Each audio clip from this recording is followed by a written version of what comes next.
Ang dalagitang ito ay biglang nagulo ang buhay dahil sa pagdating ng isang gwapong lalaki. Dumating siya ng walang pasabi, ngunit parang isang malakas na hangin ang naglipanan ng lahat ng itinago niya. Lahat ng limitasyon sa edad, identidad, at maging ang nakaraan ay naitulak ng mga emosyon na nakatulog. Ngunit sa pagkakataong ito, magpapatuloy ba ang kanyang puso o muling babalik dahil sa mga self-doubts? Ang babaeng iyon ay si Don Ditkive, ang kilalang marketing manager. Isang taong laging iginagalang ng mga kasamahan bilang isang diyosa ng kagandahan dahil sa kanyang natatanging talento at kahangahangang karisma. Pagkatapos ng mga araw na inuubos sa trabaho, sa wakas ay nakakuha rin siya ng ilang oras para sa kanyang sarili sa kanyang kaarawan. Ipinahayag ng kanyang nobyo na si Ditkive na magpaplano siya ng isang ingranding kaarawan para sa kanya, kaya hindi napigilan ni Don Ditkive ang kanyang tuwa. Upang masuklian ang kanyang sinseridad, hiniling niya sa kanyang matalik na kaibigan na si Ditkive na pumili ng isang eleganteng suite bilang regalo para sa kanyang nobyo. Bagaman hindi niya naiintindihan kung bakit kaakit-akit ang suite, maliban sa ginagawa nitong mukhang ang mga lalaki, ginawa pa rin ito ni Ditkive nang walang pag-aalinlangan. Habang papalapit ang oras ng kanilang pagtatagpo, si Ditkive ay naghanda na parang pupunta sa isang labanan at nagdagdag pa ng isang bagong pares ng high heels. Ngunit gusto ng buhay na subukan ang mga tao sa paliparan kung saan siya pupunta upang salubungin ang kanyang minamahal. Nagkaroon ng maliit na insidente. Habang nakikinig sa kanyang telepono at nagmamadali, hindi niya sinasadyang nahulog ang lipstick. Ang lipstick na iyon ay hindi sinasadyang bumagsak mismo sa harap ni Ki Kwang-gi, isang lalaking kakababa pa lang ng eroplano. Sinubukan niyang pulutin ito upang ibalik, ngunit bago pa man siya makapagsalita, dali-daling hinila siya ng driver. Ayaw niyang maantala ang shuttle bus, kaya mabilis ding umalis si Ki Kwang-gi. Nakalulungkot, ang pangarap na muling pagkikita ni Don Ditkive at ng kanyang nobyo ay natapos bago pa man magsimula. Bigla ang ipinaalam ni Ditkive na dahil sa hindi inaasahang pagbisita ng kanyang mga magulang sa Beijing, kinailangan niyang kanselahin ang kanyang flight papuntang Shanghai. Ang tanging magagawa niya ay magpadala ng pagbati sa kaarawan sa pamamagitan ng tawag sa telepono. Inaasahan ni Don Ditkive na magpapakilig ang tawag na iyon, ngunit ang tanging naramdaman niya ay ang pagluha at pagbara ng kanyang lalamunan. Dahil hindi alam kung saan ibubuhos ang kanyang kalungkutan, pumasok na lang siya sa kanyang sasakyan at tahimik na umiyak. Pagkatapos na maibuhos ang kanyang emosyon sa pamamagitan ng pag-iyak, nagmaneho si Don Ditkive sa isang convenience store malapit at kumain ng isang tasa ng pansit para magpalakas. Nakakatawa dahil doon ay hindi sinasadyang nakita niya si Ki Kwang-gi.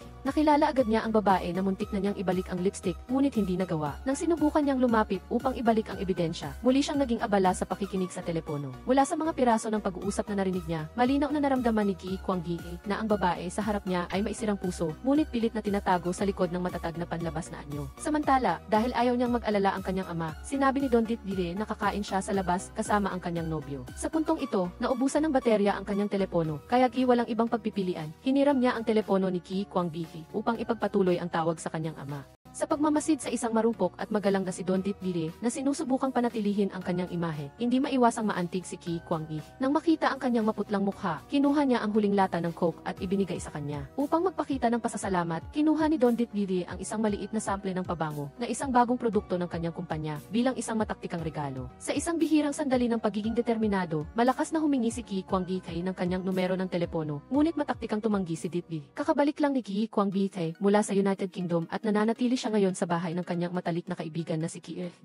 Nang umuwi siya, si AC ay nasa isang video call kasama ang kanyang nobya. Ang nobya ni AC ay may napakatalas na radar para sa pag-ibig at sa isang sulyap lang sa screen, agad niyang napansin ang isang napakagwapong nilalang. Masaya siyang nagmungkahi na ipakilala ito sa kanyang matagal ng single na matalik na kaibigan. Pagdating sa bahay, ayaw niyang mag-alala ang kanyang mga magulang dahil ang kanyang kaarawan ay naging isang solitaryong gabi, kaya agad na umarte si Don Ditkive. Naglagay ng makapal na blush na parang kagagaling lang sa isang romantikong date. Gayunpaman, bago pa man siya makakuha ng marka para sa kanyang pagganap, nahuli na siya ng mga hurado sa bahay. Nang hindi maabot ni Ditkive, tumawag siya upang magulat at nagpadala ng isang baukwet ng pulang rosas diretso sa bahay niya. Ang ama ni Ditkive, na laging nagpapahalaga sa pinansyal na karera ng kanyang magiging manugang, ay agad na nagpahayag ng kanyang kasiyahan. Walang pag-aalinlangang ipinagtanggol niya si Ditkive, at kahit pa nga pinagalitan ang kanyang anak na babae dahil sa pagiging masyadong emosyonal. Samantala, habang ang ama ay nasisiyahan sa manugang na may pinansyal na potensyal, ang ina at ang nakababatang kapatid na si Don Ditkive ay mas mataktika. Alam na allergic ang kanyang ate sa pollen, agad na kinuha ni Iggy ang baukwet upang itapon. Bagaman wala ang kanyang nobyo sa kanyang kaarawan, hindi naman siya nag-iisa dahil mayroon siyang kapatid na parang mobile heater sa bahay. Tahimik na inilagay ni Don Iggy ang lata ng coke sa mini refrigerator sa kanyang kwarto.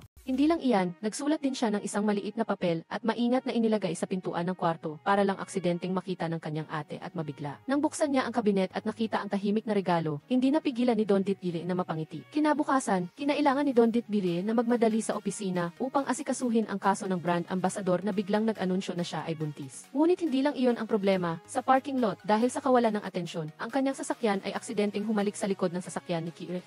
Sa pag-alam na siya ang may kasalanan, iniwan ni Ditbili ang kanyang calling card kasama ang isang mensahe na magkontak siya pagkatapos ng trabaho. Marahil ang tadhana ay lihim na nagpaplano ng isa pang hindi inaasahang galaw. Hindi nagtagal, pagdating ni Gi Kwanggi sa parking lot, nakita niya ang pamilyar na figura na paalis na. Ang kanyang mga mata ay lumiwanag na parang headlight at agad niyang sinunggaban ang pagkakataon na makita siyang muli. Nang malaman na si TRSDC ang may-ari ng sasakyan, mabilis na hiniram ni Gi Kwanggi ang calling card na iniwan niya. Hawak ang card na may nakasulat na pangalan niya, masayang umiti siya, na tila ba ang sandaling iyon ay nagpatunay na mananatili siya roon. Hindi nagtagal, nag-apply si Gi Kwanggi sa isang nangungunang kumpanya ng animasyon. Isang lugar na pinamumunuan ni TRSG bilang direktor at pangunahing taga-disenyo at naging katrabaho niya si TRSG sa parehong kumpanya. Gabing iyon, buong lakas loob at inipon ang lahat ng kanyang ipon sa buong buwan si TRSG upang maghanda para sa kanyang panukala. Gayunpaman, ang buhay ay hindi tulad ng isang panaginip at siya ay maingat na tinanggihan ng kanyang nobya at ibinalik sa friend zone. Sa gitna ng masakit na kapaligiran na ito, si Don Ditbili, na orihinal na pupunta upang makipag-usap sa kanya tungkol sa banggaan ng kotse kaninang umaga, ay hindi sinasadyang naging isang tagapanood na nasaksihan ang buong proposal scene. Doon, muli siyang nagkita kay Gi Kwanggi.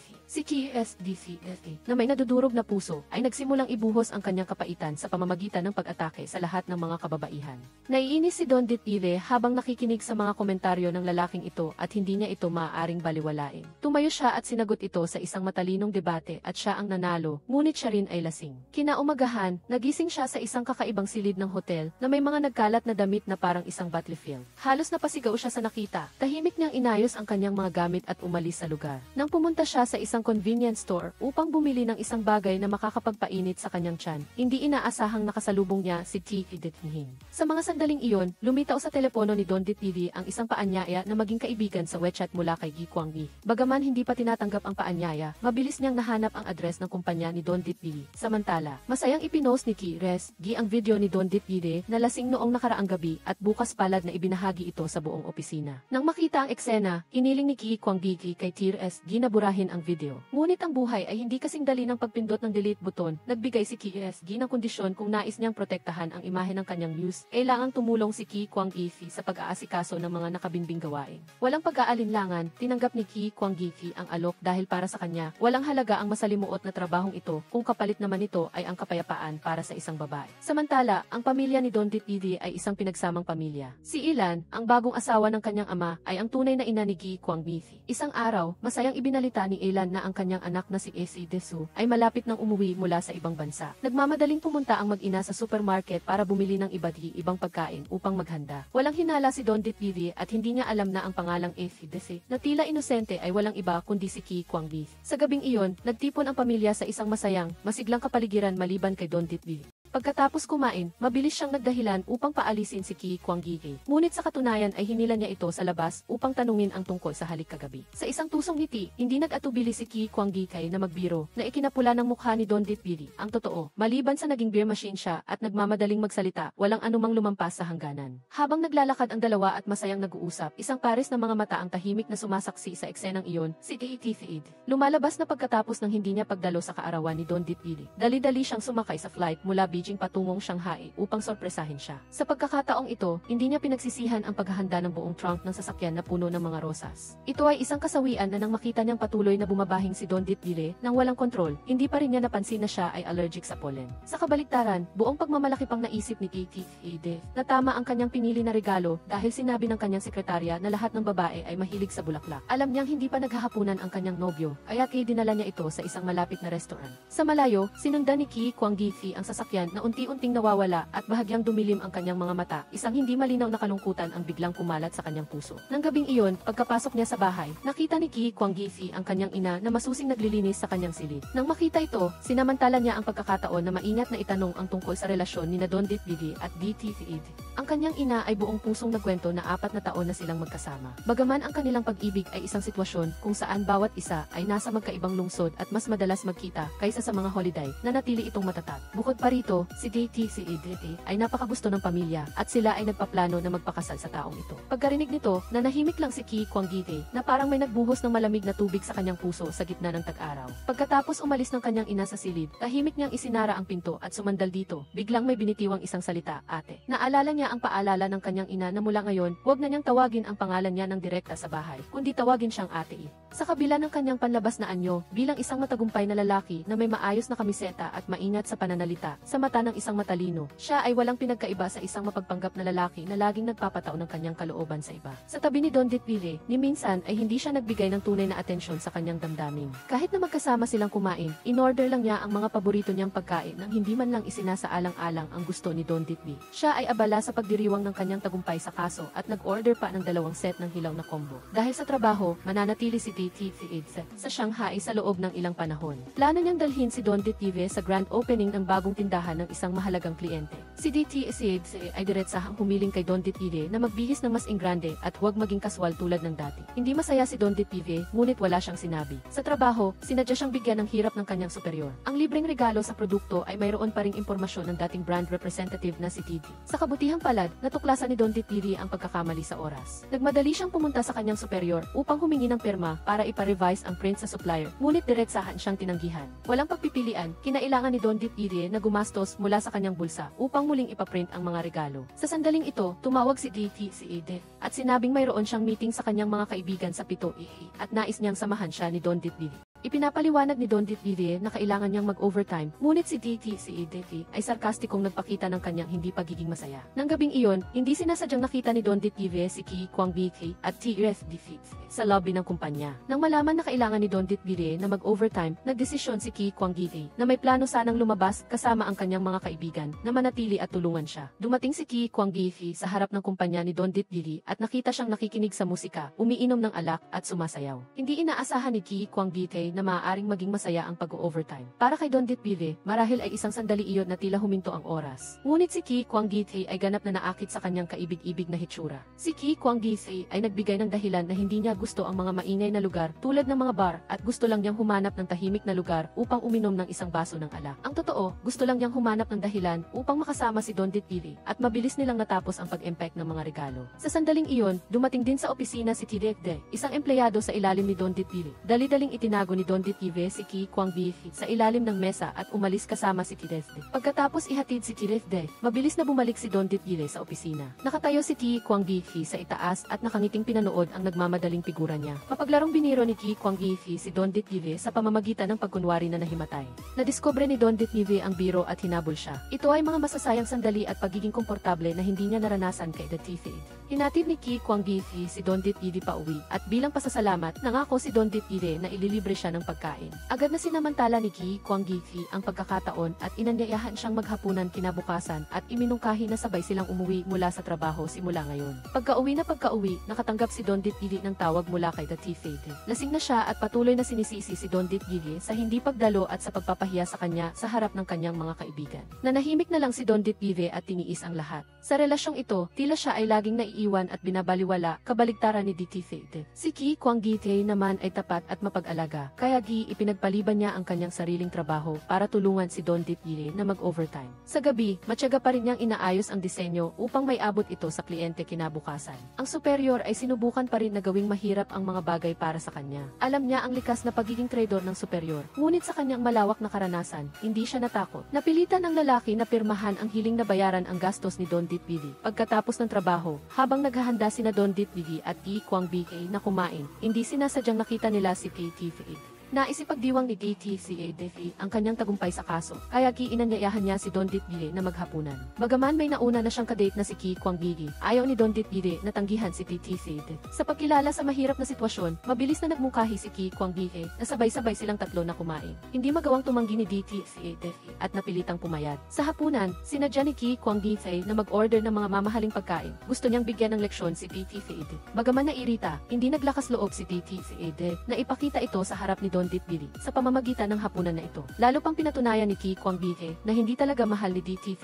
si Don Ditbili. Muli, iminungkahi ni DT kay Don Ditbili na mag-resign at lumipat sa Beijing upang manirahan kasama siya. Ang pangungusap na ito ay hindi sinasadyang narinig ni Ki Kwang Bike at sa pagtingin sa reaksyon ni Don Ditbili, alam ni Ki Kwang Bike na hindi ito ang gusto niya. Dumalo si Don Ditbili sa unang buwang pagdiriwang ng anak ng kanyang dating assistant na nagpakasal sa isang mayamang pamilya. Gayunpaman, bigla siyang natuklasan na ang buhay may asawa ng assistant ay hindi kasing saya tulad ng sa labas. May mga kahina-hinalang peklat sa kanyang braso. Sa pagtatapos ng pagdiriwang, nakita pa ni Don Ditbili ang asawa ng assistant na nakayakap ng intimidad sa ibang babae. Tahimik siyang kumuha ng litrato, ngunit nag-aalinlangan kung sasabihin ba ito sa assistant o hindi. Tinawagan ni Don Ditbili si DT Edad upang humingi ng payo. Hindi niya inaasahan na diretsahang sasabihin nito na ganoon talaga ang mga lalaki at pinayuhan siyang huwag makialam sa buhay ng iba. Ang mga salitang ito ay ikinagulat at ikinalungkot ni Don Ditbili. Matyagang naghintay si Ki Kwang Bike kay Don Ditbili sa sangandaan. Bigla niyang nakita si Don Ditbili nakakain ng instant noodles sa convenience store. Kaya't dali-dali siyang lumapit upang pigilan ito at maingat na dinala siya upang kumain ng Japanese food. Sa hapunan, napakagalang ni Ki Kwang Bike na inalagaan si Don Ditbili. Nang makita niyang nag-aalangan si Don Ditbili sa pag-order, tahimik siyang nag-order ng dalawang paborito niya.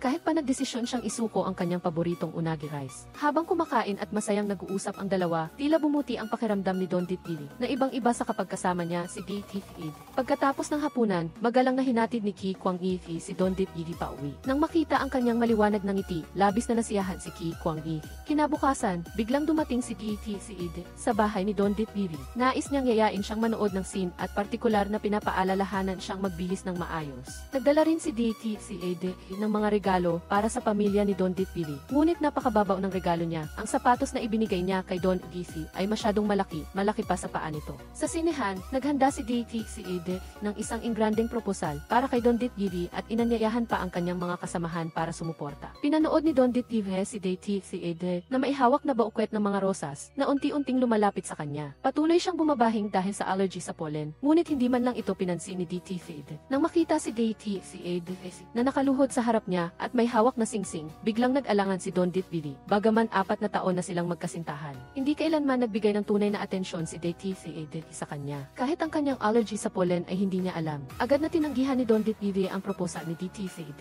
Ibinigay niya pabalik ang baukwet ng mga rosas at tumakbo palayo, ngunit hindi siya umuwi kundi pumunta sa bahay ni T. Dithin para mag-usap. Sa bahay ni T. Dithin, ikinuwento ni Don Ditbili ang proposal ni DT Ed. Naiintindihan ni T. Dithin ang magulong damdamin ng kanyang kaibigan. Alam din niya na malapit nang matapos ang relasyon ni Don Ditbili at DT Ed. Sa gabing iyon, hindi makatulog si Don Ditbili. Ang matinding sakit ay nagtulak sa kanya na burahin ang lahat ng kanyang chat history kay DT Ed. Samantala, walang kamalay-malay si Ki Kwang Bike na kinuha na si Don Ditbili ni DT Ed kaninang umaga at matyaga pa rin siyang naghihintay para sa kanya sa bahay. Gabing-gabi na at hindi pa rin dumarating si Don Ditbili, kaya umalis siya sa bahay at naghintay sa labas. Medyo bigo si Ki Kwang Bike at patuloy siyang naglalakad at sumusulyap sa likod, umaasang makikita si Don Ditbili. Ngunit sa bawat paglingon niya, tanging ang katahimikan ng gabi ang sumalubong sa kanya. Samantala, si DT Ed ay nagre-reflect sa 4 na taon ng kanilang relasyon. Napagtanto niya na naging pabaya siya kay Don Ditbili sa buong panahon at laging siya ang nagbibigay at nagpapakumbaba. Gusto pa rin niyang iligtas ang relasyong ito, kaya nagpasya siyang ipagpaliban ang kanyang flight pabalik sa Beijing. Kinaumagahan, hinatid ni T. Dithin si Don Ditbili sa opisina. Hindi sinasadyang nagkita silang muli ni TSG, ang taong muntik nang mabangga ni T. Dithin, at parang magkaaway sila na nagkita sa isang makipot na daan. Ayaw pa rin ni T. Dithin sa seryosong mukha ni TSG, habang si TSG naman ay laging nakangiti at binabati siya. Kasabay nito, si Ki Kwang Bike at TSG ay pumunta sa isang coffee shop para bumili ng kape. Doon, hindi sinasadyang nakita nila ang kalaban ni Don Ditbili sa kumpanya. Agad na naakit si TSG sa babae at kusa siyang nakipag-usap para makilala ito. Sumunod din si Ki Kwang Bike na nakatayo sa tabi. Gayunpaman, tila hindi interesado ang babae kay TSG at tumingin kay Ki Kwang Bike na may kakaibang tingin. Nang malaman na magkapatid si Ki Kwang Bike at Don Ditbili, umalis si Ki Kwang Bike. Agad siyang nagsimulang magtanong kay TSG tungkol sa kanilang relasyon. Nang gabing iyon, inatasan si Don Ditbili ni Kim C. TSG na makipagkita sa kinatawan ng kliyente upang talakayin ang mga detalye ng trabaho. Gayunpaman, pinigilan siya ni DTCA nang walang anumang paggalang. Mahigpit na hinawakan si Don Ditbili at gusto siyang kausapin ng harapan. Ang eksenang ito ay hindi sinasadyang nakita ni Ki Kwang Bike. Si DTCA ay nag-aalala lamang sa kanyang sarili at ganap na hindi pinansin ang damdamin ni Don Ditbili. Bagaman alam niyang may mahalaga siyang kanyang gawain, pinilit pa rin niyang gumawa ng gulo. Sa kabutihang palad, dumating si Ki Kwang Gi sa tamang oras. Tanging sa oras na iyon, pinakawala ni DT si Edith, si Don Ditpili. Dahil sa paghila ni DT si Edith, nahulog ang telepono ni Don Ditpili sa kanal. Kinailangan niyang humingi ng tulong kay Ki Kwang Gi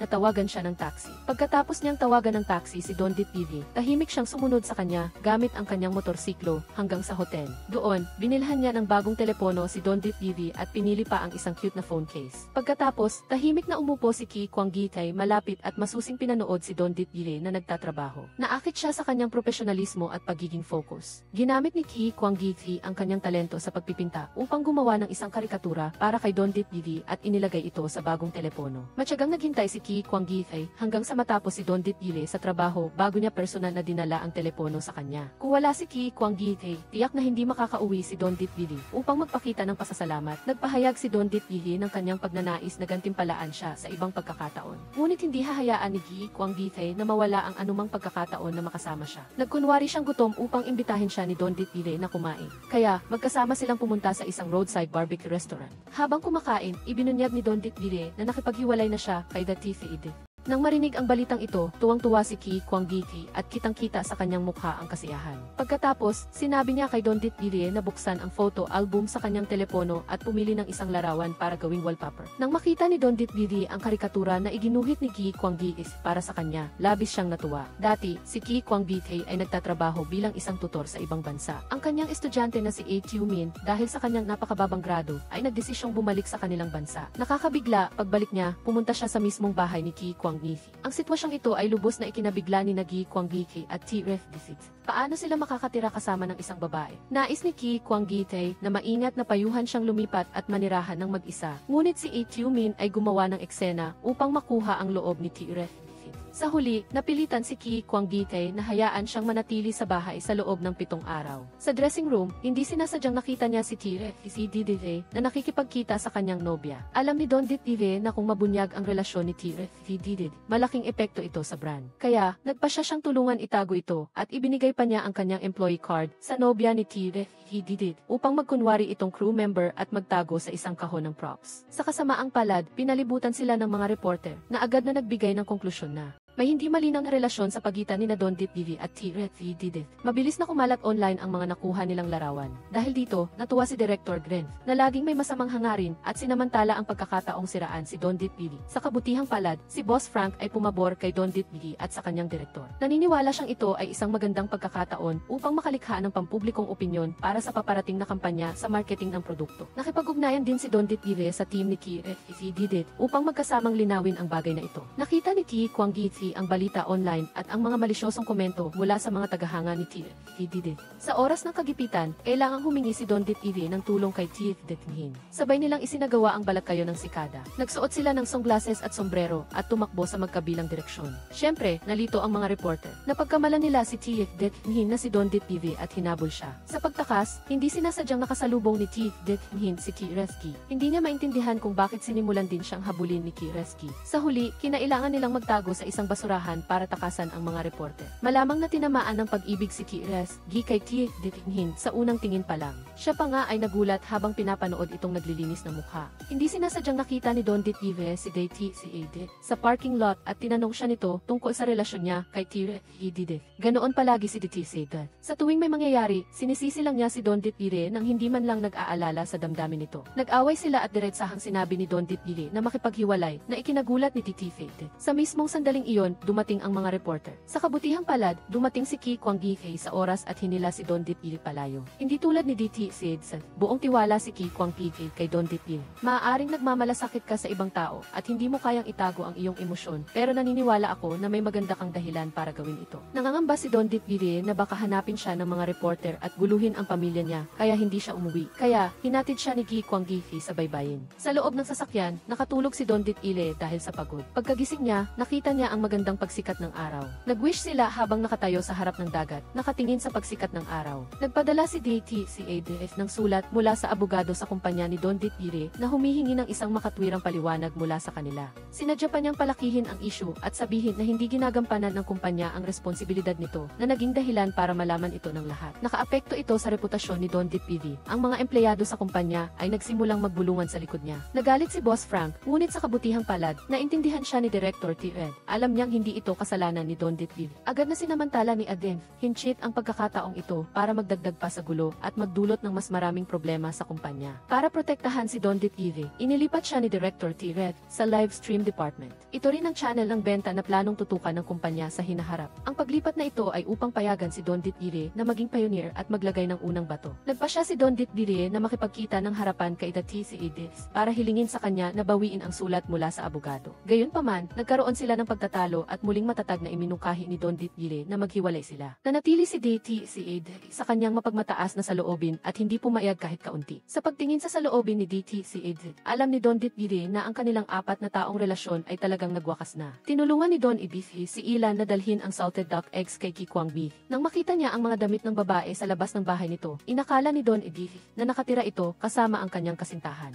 Dahil sa kuryosidad, kumatok si Don Ibifi at nagulat nang biglang yakapin siya ni A.Tumin. Pareho silang natulala. Sa gitna ng pagkalito, hindi sinasadyang nasipa ni A.Tumin ang maselang bahagi ni Don Ibifi na nagpasakit sa kanya at naging dahilan para bumagsak siya. Nabagsak din at nabasag ang bag ng salted duck eggs sa kanyang kamay. Nalaman ni Don Ibifi kay A.Tumin na siya pala ang nagbunyag ng tungkol sa rumored girlfriend ni T.Didit. Dahil sa pag-aakala na si T. Kwang Biti ang mastermind, galit na galit si Don Ibifi at hinanap ito para tanungin. Mabilis na dinala ni Ki Kwang Biti ang magkapatid na Don Ditbire pauwi para linawin ang lahat. Matapos marinig ang paliwanag ni A.Tumin, nalaman ni Don Ditbire na si Aden Hinchit pala ang nasa likod ng pagmanipula at pagpapakalat ng balita tungkol sa kanya. Ginamit ni Tudwans, isang empleyado sa ilalim ni Aden Hinchit, ang hindi patas na paraan upang makuha ang posisyon ni Don Ditbire sa isang coffee shop. Hindi sinasadyang nakita ni Gi Kwang Biti at TSDC ay si Tudwans. Mula sa kanya, nalaman nilang inilipat si Don Ditbire mula sa marketing department. Nang marinig ito, agad na tumakbo si Ki Kwang Biti upang hanapin si Don Ditbire. Si Don Ditbire ay inilipat sa live stream department na may gawaing maging pioneer. Ang bagong lugar ng trabaho niya ay parang isang magulo na bodega na halos walang espasyo para makatayo, lalo na para sa isang desk. Nag-umpisa siyang maglinis. Sa kabutihang palad, dumating si Ki Kwang Biti at tumulong. Natapos silang maglinis ng mag-uwian na. Sa labas, umuulan ng malakas. Tumakbo si Ki Kwang Biti sa supermarket para bumili ng payong, ngunit sinadya niyang isa lang ang bilhin. Gusto niyang magkasama sila sa ilalim ng iisang payong at maging malapit kay Don Ditbire. Sa ilalim ng iisang payong, nagtawanan at nagbiro sila habang naglalakad. Ito ay isang natural at komportabling sandali na bihirang maranasan ni Don Ditbire kapag kasama si TTFID. Pag-uwi nila, tumigil na ang ulan. Ibinigay ni Ki Kwang Biti ang payong kay Don Ditbire. Maingat niyang itinago ang maliit na regalo na ito, puno ng matatamis na alaala ng kanyang oras kasama si Ki Kwang Biti. Ito ang simpleng kaligayahan na hindi niya naramdaman noon kasama si TTFID. Alam ni A.Tumin ang kanyang pagkakamali at kusa siyang nag-livestream upang aminin ang kanyang mga pagkakamali. Gayunpaman, ang screen ay puno ng masasamang salita at malupit na komento. Pinanood ni Don Ibifi ang livestream. Nag-aalala na baka gumawa si A.Tumin ng isang bagay na masama dahil sa mga online trolls. Nagmadali siyang hanapin ang maliit na tindahan kung nasaan siya at agad siyang dinala para mag-late nights na. Sa huli, nagkaibigan sila. Nang gabing iyon, pumunta sina Don Ibifi at A.Tumin sa bahay ni Ki Kwang Biti. Ang apat, kasama si TSDC ay nagpatuloy sa pagkain. Sa huli, nalutas ang hindi pagkakaintindihan at lalong lumalim ang kanilang relasyon. Tungkol naman kay Don Ditbire, inilipat siya sa live stream department. Inakala niyang mag-isa siyang lalaban, ngunit ang mga empleyado na malapit sa kanya ay nag-apply din para lumipat sa live stream department. Ang bomb disposal team ay muling nagkasama at lahat ay masaya at labis na naantig si Don Ditbire. Kinaumagahan, habang naghihintay ng elevator para pumasok sa trabaho, lihim na pinag-uusapan si T.D. ng dalawang lalaki. Sa kabutihang palad, dumating sina RSG at ang mga empleyado sa oras at ginamit ang mga matatalim na salita upang sagutin ang dalawang lalaki. Nang makita ni T.D. na tinulungan siya ni TSG, nagbago ang kanyang saloobin sa kanya. Sa elevator, gusto ni TSG na hingin ang WeChat ni T.D. Ngunit dahil sa mahinang signal, hindi sila nagkasama sa WeChat kahit na-scan na ang EAT code. Sa kasamaang palad, bumaba na rin si T.D. ng elevator. Samantala, gusto ni Ivan Im, isang empleyado ni Don Ditbire, na mag-resign. Ang pagiging full-time housewife sa isang mayamang pamilya ang kanyang pinili. Walang karapatan si si Don Ditbiri na makialam, ngunit nakikita niya na hindi masaya si Dentim. Bago pa man matapos ang usapan nila tungkol sa kanyang pagre-resign, tinawag na si Dentim ng kanyang biyenan para umuwi. Pagkatapos umalis sa cake shop, nakita ni Don Ditbiri ang asawa ni Dentim na kasama ang kanyang kabit. Naalala niya na hindi masagot ni Dentim ang kanyang tawag kanina, kaya nagalit si Don Ditbiri. Agad siyang nagpasya na sundan ang dalawa upang makita kung ano ang mangyayari. Nakita ni Ki Kwanggithi si Don Ditbiri at nag-alala siya para sa kanya, kaya sinundan niya ito. Pumasok si Don Ditbiri at nang makumpirma niyang ito nga ang asawa ni Dentim, mabilis siyang nakaisip ng plano. Nagpanggap siyang biktima ng panloloko, lumapit sa empleyado at kinuha ang susi ng kotse ng asawa ni Dentim. Sinadya niyang mag-iwan ng ilang gamit ng babae sa kotse nito, ngunit halos nahuli siya. Sa kabutihang palad, tinulungan siya ni Ki Kwanggithi at nailigtas siya. Pagkatapos noon, nagtago sila sa isang lugar para panoorin ang magandang palabas. Sa katunayan, nakatanggap ng karma ang walang kwentang lalaki. Nagalit ang kanyang kabit, sinampal siya ng 2 beses at umalis ng hindi lumingon. Hindi inaasahan ni Don Ditbiri na nakita ni Ki Kwanggithi ang lahat ng ginawa niya at umaasa siyang itatago niya itong sikreto. Ito ay isang maliit na sikreto para sa kanilang dalawa. Nang gabing iyon, dinala siya ni Ki Kwanggithi sa kanyang lihim na lugar na isang inabandonang karusel. Madalas silang maglaro dito noong bata pa sila. Maraming graffiti si Ki Kwanggithi dito. Hindi sinabi ni Don Ditbiri sa kanyang ama ang tungkol sa kanyang breakup kay Dathithi. Babalak sana ng kanyang ama na bumili ng bahay sa Shanghai para sa kanilang dalawa, ngunit gumawa si Don Ditbiri ng dahilan na pagod siya sa overtime at bumalik sa kanyang silid-tulugan. Ang mga babae lang ang nakakaintindi sa ibang babae. Napansin ni Elan ang pagbabago sa kilos ni Don Ditbiri. Dahil dito, ginawa niyang dahilan ang pagdadala ng gatas at tinanong siya tungkol sa kanyang sitwasyon. Sinabi ni Don Ditbiri ang totoo kay Elan. Sinabi ni Elan na palagi siyang susuporta sa lahat ng desisyon ni Don Ditbiri habang kasama si Ki Kwanggithi. Hindi man lang siya nakaramdam ng anuman. Naramdaman din niya na maaaring hindi lang niya tingin ang kanyang sarili bilang isang ate. Kaya, sinamantala niya ang pagkakataong tanungin si Elan kung anong uri ng babae ang gusto ni Ki Kwanggithi na maging kasintahan.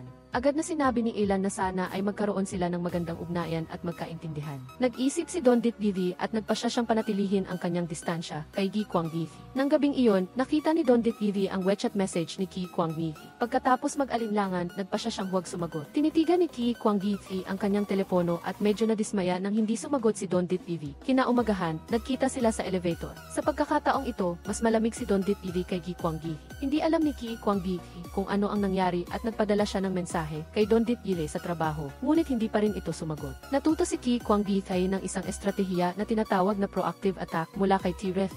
Nang gabing iyon, pumunta siya sa bahay ni Don Ditbiri para kumain kasama ang pamilya. Patuloy na iginigiit ni Don Ditbiri ang kanilang relasyon bilang ate at kapatid na lalaki, sinadyang lumikha ng distansya sa pagitan nila. Mas lalo siyang nag-isip, mas lalo siyang naguluhan kung bakit biglang nagbago si Don Ditbiri. Kinaumagahan, pumasok si Don Ditbiri sa trabaho. Nagdala si Ki Kwanggithi ng kape para sa lahat bilang isang kapatid na lalaki. Sumulat pa siya sa tasa ng kape ni Don Ditbiri na walang bigat na pag-aalala mula sa kapatid na lalaki. Nang makita ni Don Ditbiri ang pangungusap, napangiti siya. Noong gabi, inaya ni Tigres A6 ay si Adensnef na lumabas, ngunit laging may gusto si Adensnef kay Ki Kwanggithi. Sa pagkakataong ito, dinala niya ang ilang kasamahan para makasama ang mga ito ni Tigres at magkaroon siya ng pagkakataon na makasama si Ki Kwanggithi ng mag-isa. Sa loob ng kotse, nakita ni Don Ditbiri na pinupunasan ni Adensnef ang pawis ni Ki Kwanggithi at bigla siyang nagalit. Nagkasama sina Don Ditbiri at si Ditnghin para kumain. Nakita nila ang mga larawang ipinost ni Adensnef sa kanyang moments kung saan masayang magkasama sila ni Ki Kwanggithi.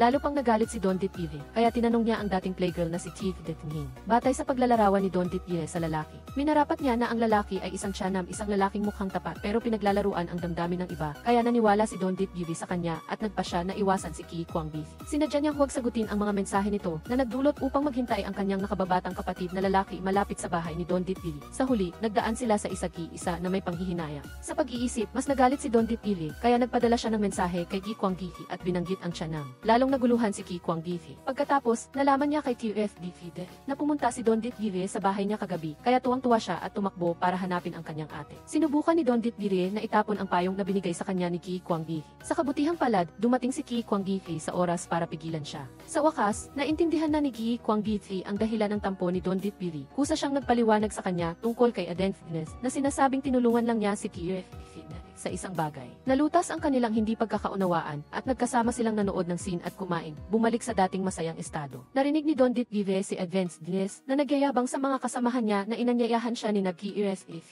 at ng iba pa na kumain. Nang makita ang mensahe mula kay Gi Kwang Gige, agad siyang tumanggi sa kanyang imbitasyon. Dahil naisip niya ang itsura ni Advance Dines, nairita si Don Ditvive at nawala ng ganang magtrabaho. Kusa si Ben na dinala ang kanyang mga empleyado sa party ni Gi Kwang Gige at ng iba pa. Sa party, patuloy na inaasar ng lahat si Gi Kwang Gige. Gustong malaman kung sino ang babaeng gusto niya. Sinamantala ni Advance Dines ang pagkakataon dahil alam niyang hindi pa sigurado ang relasyon ni Gi Kwang Gige at ng babae. Inisip niyang mayroon pa siyang pagkakataon. Nang makita ito ni Don Ditvive, hinawakan niya ang kamay ni Gi Kwang Gige sa ilalim ng lamesa na ikinagulat ni Gi Kwang Gige. Nang subukan ni Don Ditvive na bawiin ang kanyang kamay, hinawakan niya ito. Pareho silang kinikilig at masaya. Nalaman ni T-Res G kay T-Res Difits na si Tia Dethin ay isang bar queen. Panoorin mo lang kung aling bar ang may promosyon at makikita mo siya. Sa katunayan, nakita ni T-Res G si Tia Dethin sa bar. Nagsimula silang uminom. Hindi inasahan ni Tia Dethin na si T-Res G na laging nag-aalala sa kanyang kalusugan ay magpupuyat at iinom para sa kanya. Noong nakaraan, hindi nakuha ni T-Res G ang wechat ni Tia Dethin. Sa pagkakataong ito, kusa siyang pumunta sa bar para hanapin siya dahil gusto niyang maging kaibigan niya sa wechat. Nagtagumpay siya sa pagsubok ni Tia Dethin at nakuha ang kanyang wechat. Sa mismong sandali na nagsisimulang magkagusto si Tia Dethin sa kanya, bigla siyang umalis. Nakakuha si KSG ng tawag na hindi maganda ang pakiramdam ng kanyang anak kaya agad siyang umuwi. Dahil sa emergency, ipinaliwanag niya lamang kay Tia Dethin ang biglaang pag-alis niya sa pamamagitan ng wechat. Hindi inasahan ni Tia Dethin na iwanan siya ni KSG ng 2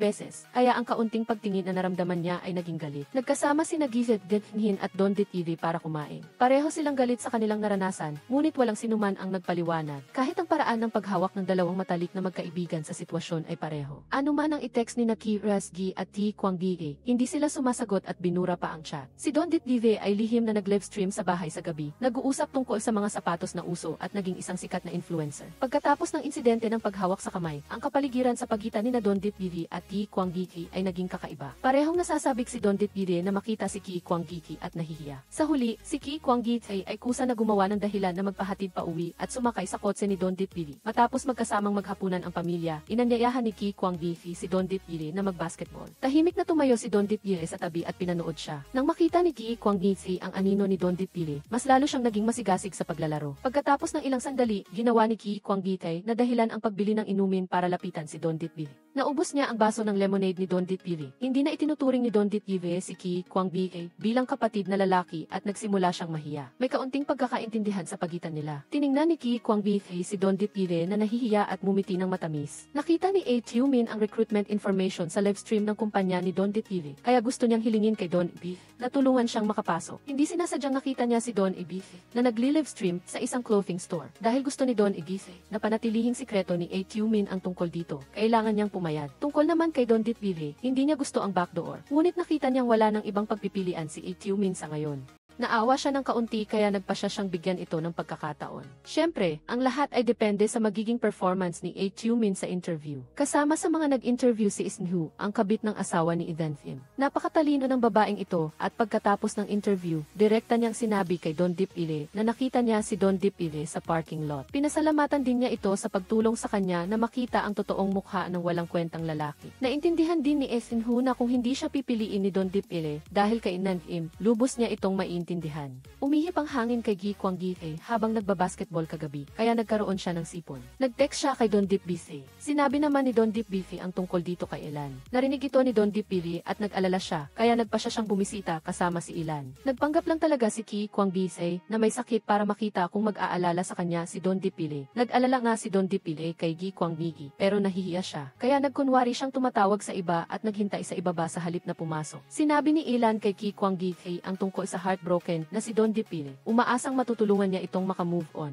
Nang marinig iyon, nag-isip si Gi Kwang Gige ng plano para sa kanyang ina at sinabi sa kanya na gamitin ang tipikal na paraan ng mga matatanda na ipakilala si Don Ditvive sa mga lalaki. Ang mature na lalaki na pinili ni Elan ay halatang hindi bagay kay Don Ditvive, kaya niloko ni Elan si Don Ditvive na pumunta sa isang western restaurant, sinasabing gusto niyang kumain kasama siya. Gayunpaman, isang estranghero ang nakilala ni Don Ditvive. Sa tamang oras, nag-text si Elan kay Don Ditvive. Sinasadya na sabihin na ito ang lalaking pinili ni Ki Kwang Bi na nagpagalit kay Don Dipile. Pagkatapos ng blind date, pumunta si Don Dipile sa bahay ni Ki Kwang Bi at diretsahang sinabi sa kanya na huwag siyang makialam sa kanyang mga gawain. Biglang hinila ni Ki Kwang Bi si Don Dipile sa kanyang bisig at sinabing ayaw na niyang maging nakababatang kapatid. Masaya silang yakap ang isa't-isa. Nang gabing iyon, wala si TSDF sa bahay, kaya inanyayahan ni Ki Kwang Bi si Don Dipile na manatili. Sa kasamaang palad, bumisita si Ilan kay Ki Kwang Bi. Dali-daling nagtago si Don Dipile sa loob ng closet. Mula sa loob ng closet, narinig niya ang usapan ni Ki Kwang Bi at ng kanyang ina. Sobrang nag-aalala si Ilan kay Don Dipile. Alam niyang malakas ito, ngunit dahil masyado siyang malakas, mas lalo siyang nag-alala para sa kanya. Sa pakikinig sa sinabi ni Ilan, namula ang mga mata ni Don Dipile. Pagkaalis ni Ilan, nanatili si Don Dipile sa loob ng closet, ayaw pang lumabas. Sinamantala ni Ki Kwang Bi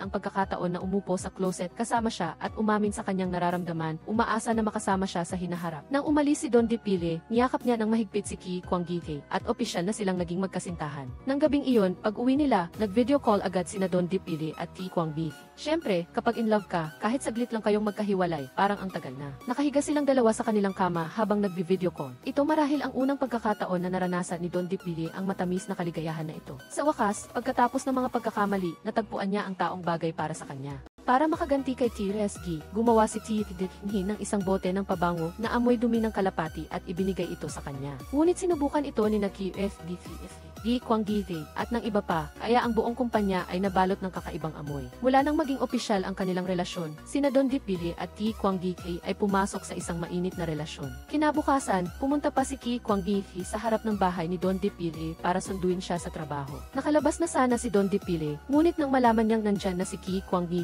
mabilis siyang nag-atras at nagkunwaring kalalabas lang niya ng bahay. Siyempre, nakita ni Ki Kwang Bi ang lahat ng ito. Talagang nabighani siya sa pagiging kaakit-akit ni Don Dipile. Mula nang umibig, malaki ang naging pagbabago ni Don Dipile. Mas masaya at masigla na siya at hindi na siya kasing higpit sa mga plano at produkto. Lihim na nag-uusap ang mga empleyado ng kumpanya na malamang ay may magandang nangyari sa kanya. Binuksan ni TSG ang bote ng pabango na regalo ni TSG at nalaman niyang na-block na siya sa WeChat. Kaya, kusa siyang pumunta para hanapin si TSG. Ngunit sa halip na humingi ng tawad, sinermonan pa niya ito. Bago pa man siya matapos magsalita, nakatanggap siya ng tawag mula sa kindergarten teacher na nagsasabing nakipag-away ang kanyang anak na si Kim. Dahil nagmamadali siyang pumunta sa paaralan, iniwan na naman niya si TSG. Sa pagkakataong ito, talagang nagalit si TSG at nagpasya siyang bigyan siya ng leksyon sa susunod na magkita sila. Nakipag-away si TSG sa paaralan dahil inaasar siya ng kanyang kaklase na wala siyang nanay. Hindi sinisi ni TSG ang kanyang anak para sa bagay na ito. Sa kanyang edukasyonal na filosofiya, paminsan-minsan ay kailangan talagang bigyan ng leksyon ang mga bastos na bata. Sa katunayan, natuwa pa siya nang malaman niyang hindi nagpatalo ang kanyang anak. Patagumpay na nakapasok si Min sa kumpanya ni Don Dipile. Umaasa si Don Dipile na magagamit niya ang kanyang buong potensyal sa larangan ng live streaming. Masayang-masaya si Min at niyakap si Don Iggy. Napatingin lang si Don Iggy sa masayang si Min. Pagkatapos ng trabaho, plano sanang magkape ni Don Dipile at Ki Kwang Bi, ngunit pinakiusapan siya ni TSG na mag-overtime. Dahil naiintindihan niya ang sitwasyon, nagpa siya si Don Dipile na mag-overtime sa kumpanya ni Ki Kwang Bi. Ngunit, hindi inaasahang niloko ni si TSG at nagpakalasing ito sa kumpanya. Agad na dumating si Don Dipile at ang pamilyar na eksena ay muling nangyari. Ibinaba ni Ki Kwang Bi si TSG sa ibaba at sinadyang ikinulong si Don Dipile sa kumpanya. Pagbalik niya, nagulat siya nang makita niya si Don Dipile na nakasuot ng maskara. Narinig ni Don Dipile ang pag-uusap ni TSG at Ki Kwang Bi kanina. Kaya pala nasaktan si Ki Kwang Bi sa isang babaeng nagngangalang Giangkun. Nang magpakasal si Giangkun, umiyak si Ki Kwang Bi sa loob ng 3 araw at 3 gabi. Inanyayahan ni Don Dipile si TSG na kumain para tanungin pa ang tungkol sa bagay na ito. Agad na nagpaliwanag si Ki Kwang Bi na walang nangyari sa kanila ni Giangkun. Tungkol naman sa pag-iyak ng 3 araw at 3 gabi, ito ay isang damdamin na dapat ganoon katindi para maging karapat-dapat sa kabilang partido at hindi masayang ang kanyang sarili. Nag-overtime sila ng magkasama at nagkaroon ng napakasayang oras. Siguro kapag kasama mo ang mahal mo, kahit gaano pa kahirap ang mag-overtime, matamis pa rin. Malapit nang mag-business trip si Don Dipile para makipagkita sa mga kliyente. Nag-aalala na si Ki Kwang Bi at mas lalo siyang nabalisa nang makita niyang kasama niya si Aden Hinchet. Sa biyahe, naiirita rin si Don Dipile. Mas lalo siyang nairita nang marinig niyang tumatawag si Aden hinchit kay General Manager T para mag-ayos ng cocktail party. Hindi rin naging madali para kay Gi Kwang Di na magpresenta ng kanyang plano sa kliyente. Bagamat nasiyahan ang kliyente sa kanyang plano, gusto nila itong bilhin ng buo na ikinagalit ni Ki Kwang Ni. Ang pagbili ng buo ay nangangahulugang aalisin siya sa proyekto. Matapos ang presentasyon, umalis agad si Ki Kwang Ni. Nag-alala siya kay Don Dip Bivi at nagpasya siyang hanapin ito. Si KSG ay isang boss na alam kung paano protektahan ang kanyang mga empleyado. Kahit na hindi maganda ang takbo ng kumpanya, hindi niya binaliwala ang opinyon ng kanyang mga empleyado. Naniniwala siya na responsibilidad ng isang boss na kahit hindi magtagumpay ang kolaborasyon, hindi dapat masaktan ang mga empleyado. Dinala ni Aden Hinchit si Don Dit Gire sa isang cocktail party na may layuning gamitin ang kanyang ganda para maabot ang Ngunit hindi madaling maapi si Don Dit Bivi. Nagpanggap si Ki Kwang Di na waiter at sinadyang ibinuhos ang alak kay General Manager P para mailigtas si Don Dit Bivi. Gayunpaman, patuloy na may masamang intensyon si Tsiksukayo at pinilit siyang inumin ang buong bote ng white wine. Agad namang itinapon ni Inmok ang alak sa mukha ni Tsiksu at umalis. Hinabol siya ni Kong Xianxi at sinumbatan si Inmok na hindi niya iniisip ang kabutihan ng nakararami. Hindi siya pinansin ni Inmok. Naghihintay si Guangxi sa labas ng hotel. Nang magkita sila, agad silang nagyakapan at nag-usap tungkol sa kanilang pag-ibig. Hindi naman sinasadya na nagkita si Kingiran at Chen Jia sa elevator. Tunay na magkaaway ang dalawang ito. Sa tuwing magkikita sila ay nag-aaway at sa huli ay pareho silang nainis. Dahil sa ginawa ni Inmok kay Tsiksu, nagpa siya itong kanselahin ang kontrata sa kumpanya. Galit na galit si Seth Frank. Kahit na naghanda si Inmok ng backup plan, ang tanging mahalaga kay Seth Frank ay ang resulta. Nagdala ng pagkain at regalo si Guangxi para kay Inmok at doon niya nakita si Kingiran. Sinabi agad ni Kingiran ang tungkol sa pagkasigaw kay Inmok. Matapos marinig ang lahat, ibinigay ni Guangxi kay Kingiran ang pagkain at nagmamadaling umalis. Nakita ni Kingiran ang shell bracelet sa pulso ni Guangxi at tila naintindihan na niya ang lahat. Nang makita ni Inmok ang shell bracelet na bigay ni Guangxi, isinuot niya ito agad sa kanyang pulso. Ang regalong ito ay isang maliit na pag-alo sa masamang araw niya. Si Chen Jia ay nahaharap sa isang mahirap na problema. Nakakatuwang pagalitan ang mga kliyente pansamantala, ngunit pagkatapos ay kailangan mo pa ring manuyo sa kanila. Pumunta si Chen Jia sa opisina at yumuko sa kliyente para hilingin na muli niyang suriin ang plano. Nagmamadaling pumunta si Guangxi at nakita ang nakakaawang eksenang ito, kaya naawa siya. Alam niyang mali ang ginawa niya noon at naiintindihan niyang si Chen Jia ay nasa mahirap na sitwasyon. Kaya, nagpa siya siyang ipakita sa kliyente ang kakayahan ng kanilang koponan. Sa pamamagitan ng pagkumpleto muna ng disenyo ng karakter at background, at pagkatapos ay magpakita ng mas detalyadong nilalaman. Pumayag ang kliyente at alam ni Guangxi na ang susunod na dami ng trabaho ay mangangailangan ng malaking halaga ng pera. Kusang loob niyang inialok na huwag tanggapin ang kanyang sahod, ngunit kailangan pa ring bayaran ang iba. Si Chen Yu, ang anak ni Chen Jia, ay napakaintindihin. Alam niyang nahihirapan ang kanyang ama, kaya nang marinig niyang gustong manghiram ni Chen Jia ng kanyang naipon, walang pag-aatubiling ibinigay niya ang lahat sa kanyang ama. Sila Inmok at Guangxi ay patuloy na naglilihim sa kanilang relasyon. Sa tuwing gusto niyang makipag-date kay Guangxi, nagdadahilan si Inmok na mag-o-overtime siya. Nagkataon na sa araw na iyon, dumating ang kanyang ama upang sunduin siya sa pintuan ng kumpanya, ngunit natagpuan niyang sarado na ang kumpanya matagal na. Alam ni Inmok na nasa pintuan ng kumpanya ang kanyang ama, kaya kinailangan niyang harapin muna ito, at naintindihan naman ito ni Guangxi. Bumili si Inmok ng ilang pagkain at dinala sa kumpanya para sa kanyang ama.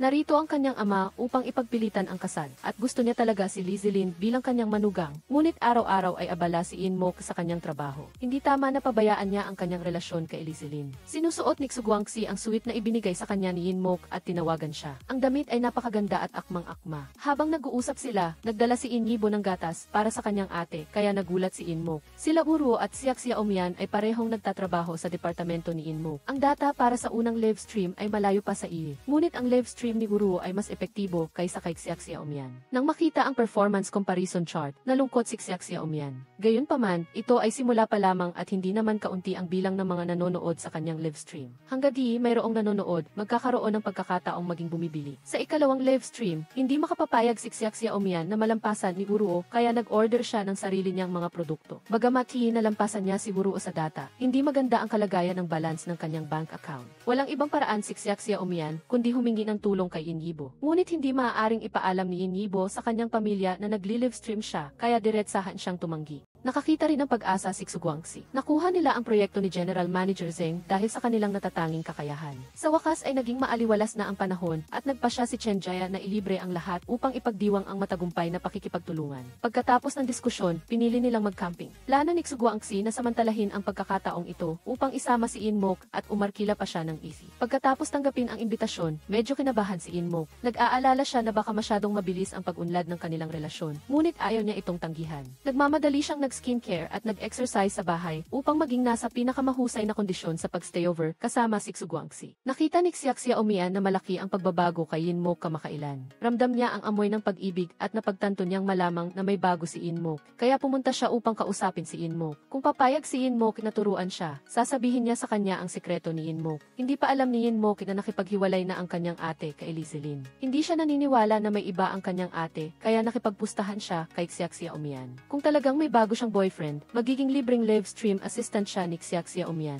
Samantala, kasama rin si Kinyiran sa camping at matagal na niyang alam na may relasyon sina Yin Moke at Guangxi. Ayaw niya talagang maging third wheel at ayaw niya ring makita si Chen Jia. Ngunit pagkatapos mag-isip, naramdaman niyang may mga bagay na hindi niya maaaring takasan. Kailangan pa rin niyang harapin ito, kaya nagbago siya ng isip at nagdesisyong sumama sa camping kasama si Yin Moke. Nakita ni Kinyiran ang matamis na sandali ni Guangxi at Yin Moke sa mall at napangiti siya. Nakikita si Yin Moke na masaya at dahil sa nakalabas na siya sa lungkot dahil sa heartbreak, bilang kaibigan, masaya siya para sa kanya. Natuklasan ni Yin Yibo ang kakaiba kay Yin Moke. Malinaw na walang team building activity ang kumpanya. Ngunit nagsinungaling siya na sumama siya sa team building na may overnight. Mayroon din siyang binili na sexy na pajama na hindi naman niya karaniwang suot. Nag-aalala, kinailangan ni Yin Yibo na hanapin si Guangxi para alamin ang sitwasyon. Ikinuwento ni Yin Yibo ang lahat ng kakaibang pag-ugali ng kanyang ate kamakailan, tulad ng paggamit ng facial mask, pag-aalaga sa kanyang balat, at pag-ehersisyo. Nasiyahan naman si Guangxi nang marinig ito dahil lihim palang nag-i-effort si Yin Moke. Ngunit sa kabutihang palad, hindi pa nahuli ng kanilang pamilya ang kanilang relasyon. Ang mahalaga, sinabi pa ni Yin Yibo kay Guangxi na naghanda ang kanyang ate ng sexy na pajama. Namula si Guangxi, ngunit si Yin Moke, na hindi sanay magsuot ng mga damit na nagpapakita ng balat, ay dinala pa rin ang kanyang karaniwang pajama. Ang camping trip na ito ay hindi lang nagpalalim sa relasyon ni Yin Moke at Guangxi. Nagpabuti rin ito sa relasyon ni Chen Jia at Kinyiran. Sina Yin Moke at Kinyiran ay masayang naglalaro. Napansin din ni Chen Jia ang relasyon ni Yin Moke at Guangxi. Nangako siya kay Kinyiran na ililihim niya ito. Dinala ni Guangxi si Yin Moke sa isi na inarkila niya. Mayroong hindi maipaliwanag na tensyon sa pagitan nilang dalawa. Dahil sa ito ang unang pagkakataong magkasama silang dalawa, mayroon silang kakaibang pakiramdam ng hiya at kaba. Naunang naligo si Yin Moke at nagsisisi siya na hindi niya dinala ang bago niyang sexy na pajama. Plano niyang matulog pagkatapos maligo, ngunit biglang sumulpot si Chen Musen sa gitna ng gubat. Lasang-lasing si Chen Musen at sumisigaw sa lahat ng dako at muntik na siyang makipag-away sa iba. Buti na lang at dumating si Guangxi sa oras at dinala siya sa ki. Ang love life ni Chen Musen ay palaging hindi maganda. Ang babaeng bagong kakilala niya ay may asawa na pala. Wala siyang ibang magawa kundi tawagan si Guangxi. Gusto pa niyang maging single brother sila, ngunit si Guangxi ay may kasintahan na. Matapos ayusin ni Guangxi si Chen Musen, bumalik siya sa Ifi upang hanapin si Yin Moke dahil ang gabing ito ay napakahalaga para sa kanya. Ang relasyon ni Chen Jia at Kinyiran ay sana umunlad pa. Ang dalawang lasing ay naghalikan at tila magkakaroon sila ng isang matamis na gabi. Ngunit isang tawag sa telepono ang sumira sa kanilang masayang sandali. Tinawagan ni Chen Yu si Chen Jia. Tinulak ni Chen Jia si Kinyiran at umalis. Sa ikatlong pagkakataon, nabigo si Kinyiran kaya galit na galit siya. Bumalik si Guangxi sa AC at nakitang tulog na si Yin Moke. Tinakpan niya si Yin Moke ng kumot, hinalikan siya at iginuhit ang larawan niya habang natutulog sa tabi ng kama. Nagising si Yin Moke kinaumagahan. Nang makita ang iginuhit na larawan at si Guangxi na natutulog sa tabi niya, hindi niya maiwasang maanti. Naghanda si Guangxi ng almusal para kay Yin Moke at lalong lumalim ang kanilang pagmamahalan. Hindi pa rin alam ng ama ni Yin Moke na nakipaghiwalay na siya. Nag-aalala siya na baka magkaproblema ang relasyon niya at ni Elizalyn at gusto niyang makipag-ugnayan kay Elizalyn. Mabuti na lang at napigilan siya ni Yin Yibo. Upang itago ang lihim ng kanyang ate, bumaba siya upang salubungin si Yin Moke. Galit na galit si Yin Yibo nang makita niyang magkayakap sina Guangxi at Yin Moke. Sa sobrang galit niya, muntik na niyang suntukin si Guangxi. Mabuti na lang at napigilan siya ni Yin Moke. Inaasahan ni Yin Moke na itatago ng kanyang kapatid ang kanilang relasyon. Ngunit hindi talaga matanggap ng kanyang kapatid ang kanilang relasyon.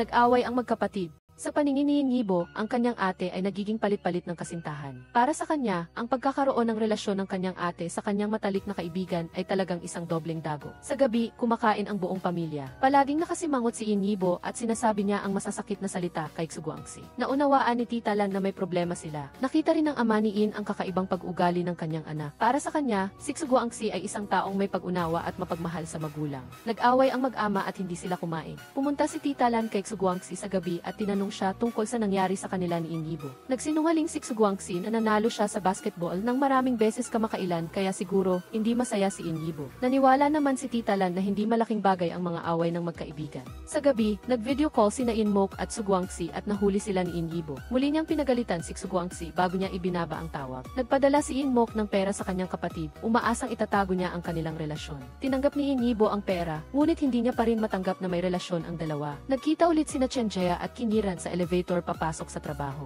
Nagsorry siya ulit. Sa pagkakataong ito, galit na talaga si Kiniran. Mukhang kailangan niya talagang magsikap pa para suyuin siya. Dahil sa inaantok siya sa meeting, napagsabihan si Xiaxia Umian ni Inmok. Nang makitang hindi maganda ang mood ni Inmok, naghanap siya ng tulong kay Inibo. Sa totoo lang, matagal nang alam ni Xiaxia Umian ang relasyon ni Guangxi at Inmok. Ipinakita pa niya ang mga larawan kay Inibo na lalong nagpasakit sa ulo ni Inibo. Ang saloobin ni Xiaxia Umian ay iba kay Inibo. Sinusuportahan niya talaga ang dalawa at hindi niya maintindihan kung bakit napaka-konserbatibo ni Inibo. Sa modernong pag-ibig, hindi mahalaga ang edad.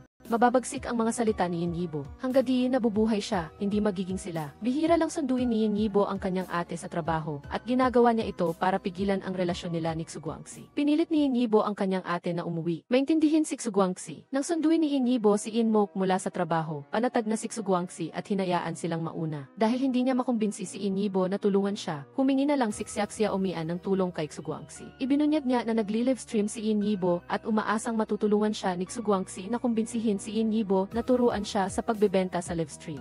Sa yugtong ito, wala ring paraan si Guangxi para makita si Inibo dahil masyadong galit si Inibo sa kanya. Tiningnan ni Guangxi ang mga materyales na dinala ni Xiaxia Umian at nagdesisyong mag-isip ng paraan. Tutal, ang pagtulong sa kanya ay hindi direktang pagtulong kay Inmok. Nagpa siya si Guangxi na gamitin ang lalaking paraan upang mapangiti si Inibo. Nagkita sila sa basketball court. Mas magaling mag-basketball si Guangxi. Samantala, sinamantala niya ang pagkakataong ito para pagtawanan si Inibo. Ibinunyag niya na inilipat si Inmok sa livestream department at araw-araw siyang may problema sa data at benta. Palaging sinasabi ni Inibo na nagmamalasakit siya sa kanyang ate, ngunit ang tanging alam niya ay husgahan ang kanyang personal na buhay. Nagpustahan ang dalawa. Kung mananalo si Inibo, kailangang layuan ni Guangxi ang kanyang ate. Pumayag si Guangxi. Kung matatalo siya, hindi na siya makikialam sa relasyon nila ni Inmok. Alam ni Guangxi ang ugali ni Inibo, kaya siguradong gagawin niya ang lahat para tulungan si Inmok. Bukod pa rito, hindi madaling sirain ang kanilang relasyon. Kinuha ni Inmok ang mga dokumento na ibinigay sa kanya ni Guangxi at umalis sa basketball court. Seryoso na si Inibo ngayon. Gagawin niya ang lahat upang tulungan si Xiaxia Umian sa livestream. Ngayong gabi ay ang espesyal na Kixi livestream ni Inibo.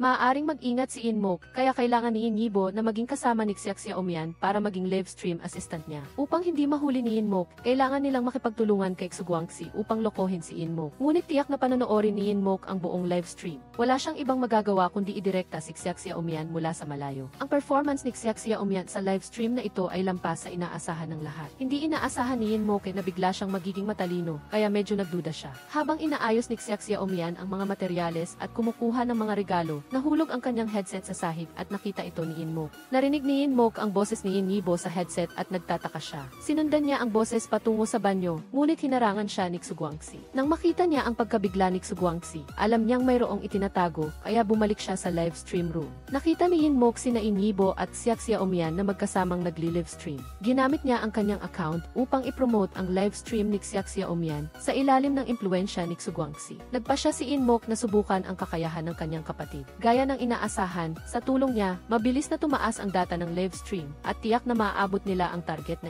binyag na ang sekreto ni Inibo. Umaasa siyang susuportahan ng kanyang ate ang kanyang livestream career. Bilang kapalit, umaasa rin si Inmok na itatago ng kanyang kapatid ang kanilang relasyon. Sinabi ni Inmok sa kanyang kapatid na dahil kay Guangxi, nalaman niyang pinahahalagahan din pala siya ng ibang tao, hindi lang nabubuhay para sa iba. Ngayon, natuto na siyang pahalagahan ang kanyang sarili. Naantig si Inibo. Bilang kapatid, natural lang na gusto niyang maging masaya ang kanyang ate. Ngunit kailangan niya pa ring subukin si Guangxi hanggang sa maramdaman niyang karapat-dapat siya bilang kanyang bayaw.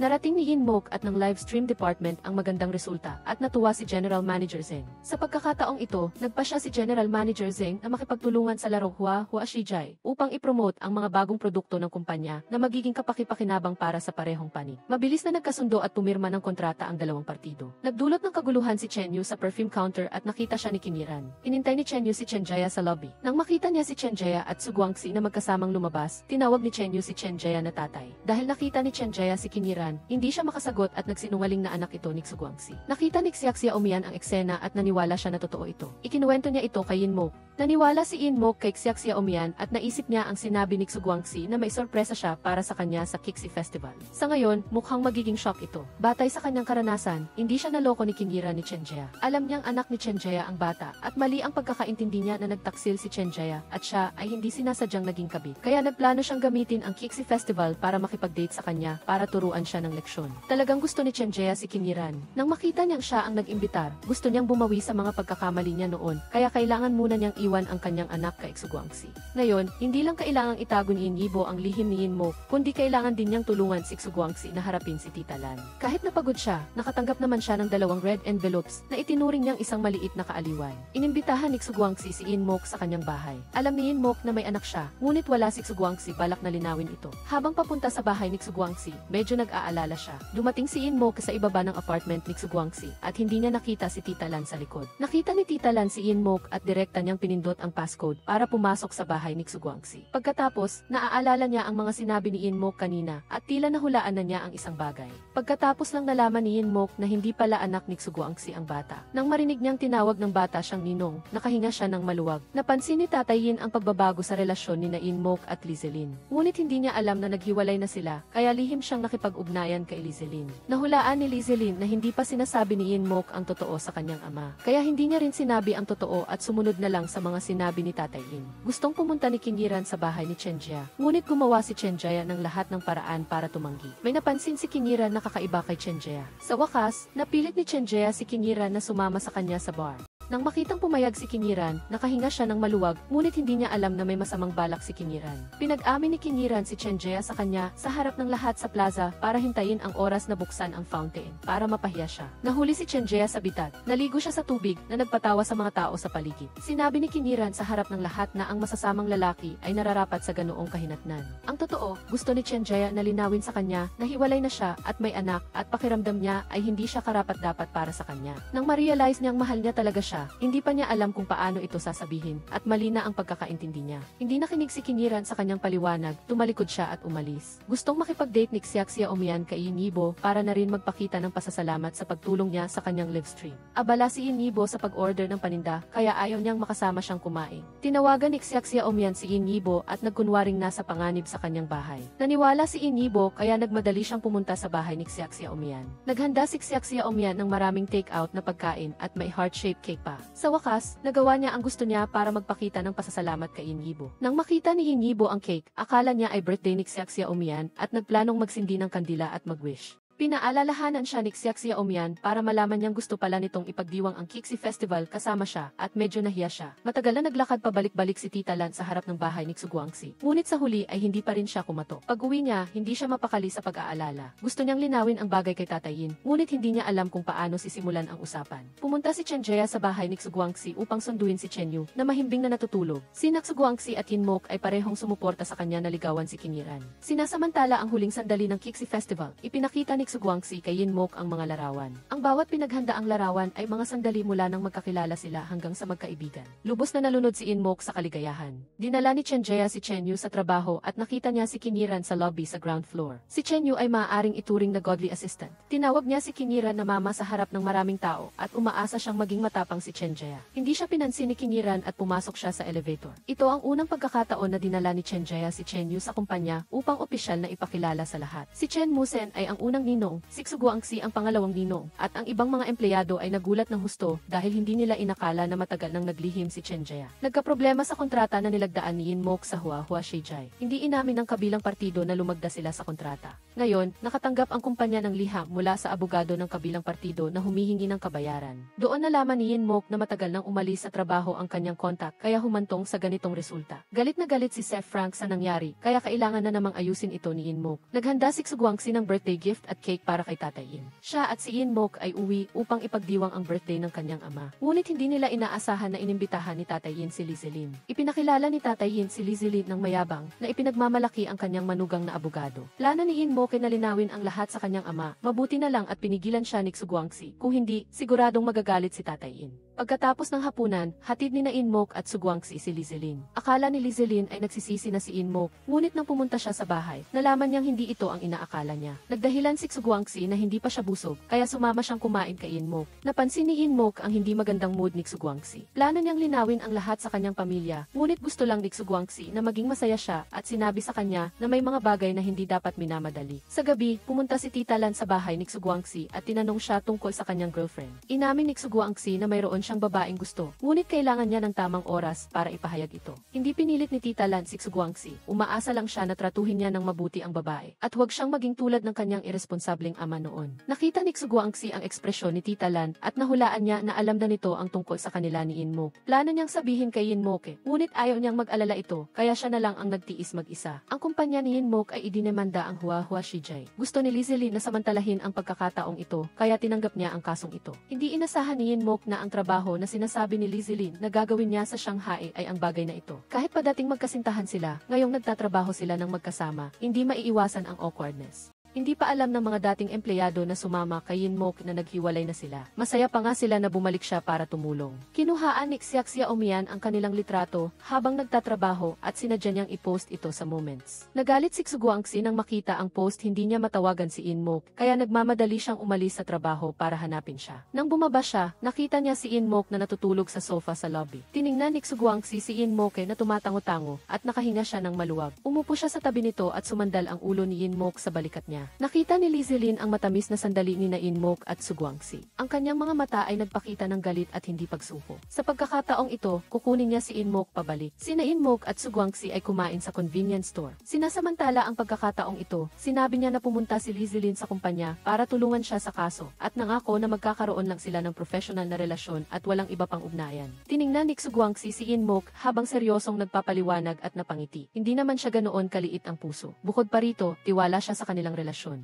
Halos araw-araw, naghanda si Sugwangsi ng love bento para kay Inmok. Maaga sa umaga, nagdala siya ng bento para sunduin si Inmok at doon niya nakita si Lizelin. Gumamit ng dahilan ng trabaho si Lizelin upang sunduin si Inmok, ngunit hindi niya inaasahan na biglang sumulpot si Sugwangsi sa daan. Sa huli, pinili pa rin ni Inmok na magpahatid kay Sugwangsi sa trabaho. Pagdating sa kumpanya, sinasadya ni Lizelin na hamunin si Sugwangsi habang wala si Inmok. Tinawag niya si Sugwangsi na driving instructor at sinabing may ilang bagay na siya lang ang makakaresolba. Ang mga salitang ito ay talagang nakaapekto sa kumpiyansa ni Sugwangsi at nakaramdam siya ng panganib. Habang gumagawa ng homework si Chenyu sa kumpanya, narinig niya ang mga empleyado na nag-uusap na may investor ang kumpanya. Sinabi ng bata na siya ang nasa likod ng investment. Noong panahong iyon, ang lahat ng utang sa kuryente at tubig ng kumpanya ay binayaran ni Chenjaya gamit ang sarili niyang tuition fee, isang pahayag na ikinagulat ng lahat. Nang bumalik si Chenjaya mula sa kanyang presentasyon, iniisip pa niya kung paano kumbinsihin ang mga empleyado na tanggapin ang iminungkahing pagbabago ng kliyente, ngunit hindi niya inaasahang sa sandaling sinabi niya ito. Kusa at kusang loob na binago ng lahat ang kanilang mga gawain, na lubhang ikinagulat ni Chenjaya. Si Chenyu ay talagang isang good luck charm sa paghahanap ng pag-ibig ni Chenjaya. Ang batang lalaki ay napakaintindi para mapatawad si Chenjaya ni Kingiran. Lalo siyang pumunta sa kumpanya ni Kingiran at tinawag itong mama pagkakita sa kanya. Ang mga kasamahan sa trabaho sa kumpanya ay nagulat na si Kingiran ay may ganitong pagkakakilanlan. Si Kingiran ay nahihiyang sinabi na ito ay ang kanyang ampon. Sinabi ni Chenyu na mayroon siyang sipon at si Kingiran, nang hindi naunawaan ang sitwasyon, ay dinala ang bata para bumili ng gamot sa sipon. Pagkatapos ay dinala niya ang bata pabalik sa kumpanya kung saan hindi niya inaasahan na si Chenjaya pala ang may sipon. Nakita ni Chenyu na masyadong abala ang kanyang ama, kaya iginiit niya na dalhin siya ni Kingiran para kumain. Naawa si Kingiran kay Chenyu kaya pumayag siya sa hiling ng bata. Sinabi ni Chenyu kay Kingiran na noon, dahil sa kanya, hindi tinupad ni Chenjaya ang kanilang lakad. Si Kingiran ay hindi rin isang taong walang puso. Nang makita niya ang cute at matalinong si Chenyu, pumayag siyang makinig habang ikinukwento niya ang tungkol kay Chenjaya. Mula pagkabata, si Chenyu ay hindi minahal ng kanyang ina. Si Chenjaya lang ang nasa tabi niya pagkatapos siyang ipanganak. Ngayon, umaasa siya na magkakaroon siya ng isang ina na magmamahal sa kanyang ama at sa kanya. Dumating si Chenjaya para hanapin si Chenyu at taos puso siyang nagpasalamat. Nalaman ni Kingiran ang katotohanan tungkol sa hindi pagpapakita ni Chenjaya sa kanilang dating lakad at hindi na siya galit. Ang pagkakamali ay nalutas, ngunit ang bagay tungkol sa pagiging ina ni Chenyu ay kailangan pa ring makita ang pagganap ni Chenjaya. Si Lizelan at Yinmike ay nakipagpulong sa abogado ng kumpanya ng Huahua World sa proseso ng paggunita. Mula sa kanyang profesional na pananaw, umaasa si Yinmike na maaaring bawasan ng Huahua World ang halaga ng kabayaran.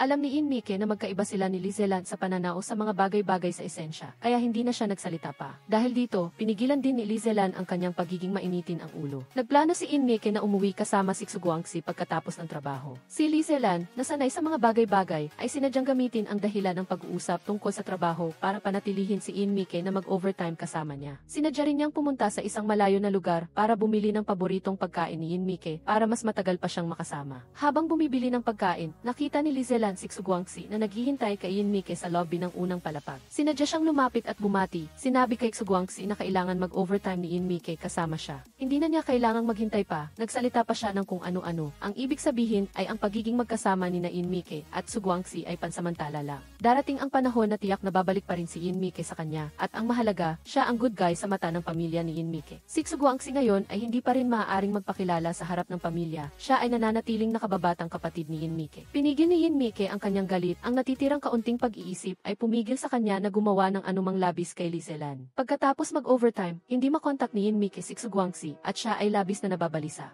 Makipag-ugnayan sa kanyang kasama sa bahay na si Chen Musen, nalaman niyang nasa bahay si Xuguangxi at agad siyang pumunta sa bahay para hanapin ito. Natuklasan ni Inmike na lihim na naghahanap si Xuguangxi ng impormasyon tungkol sa Huahua World para tulungan siya na ikinatuwa niya. Nang nandoon din si Chen Musen, kusa at lantaran na ibinunyag ni Inmike ang kanyang relasyon kay Xuguangxi sa kanya. Sa simula ay hindi naniwala si Chen Musen hanggang sa nakita niya ang matalik na kilos ng dalawa bago niya napagtanto na mabagal siyang makaintindi. Bagaman mabagal makaintindi, siya ay matalino at marunong gumawa ng pribadong espasyo para kina Xuguangxi at Inmike. Sina Xuguangxi at Inmike ay magkasama magdamag, habang ang kawawang si Chen Musen ay kailangang manatili sa isang hotel sa isang gabi. Biglang nagpasya ang Huahua World na makipag-areglo sa kumpanya ni Inmike na ikinagulat ng lahat. Ginamit ni Lizelan ang dahilan ng pag-uusap tungkol sa trabaho upang linlangin si Inmike na dumalo sa isang pagtitipon ng kanyang law firm. Pagdating ni Inmike, kusa siyang nagsabi na nakipaghiwalay na siya ay Lizelan at kung hindi tungkol sa trabaho, aalis na siya. Hinabol siya ni Lizelan na sinubukang samantalahin ang pagkakataon para lagdaan ang kasunduan sa pag-areglo sa Huahua Jordan habang mainit pa ang sitwasyon, habang papunta si Inmike sa kotse para kunin ang kontrata.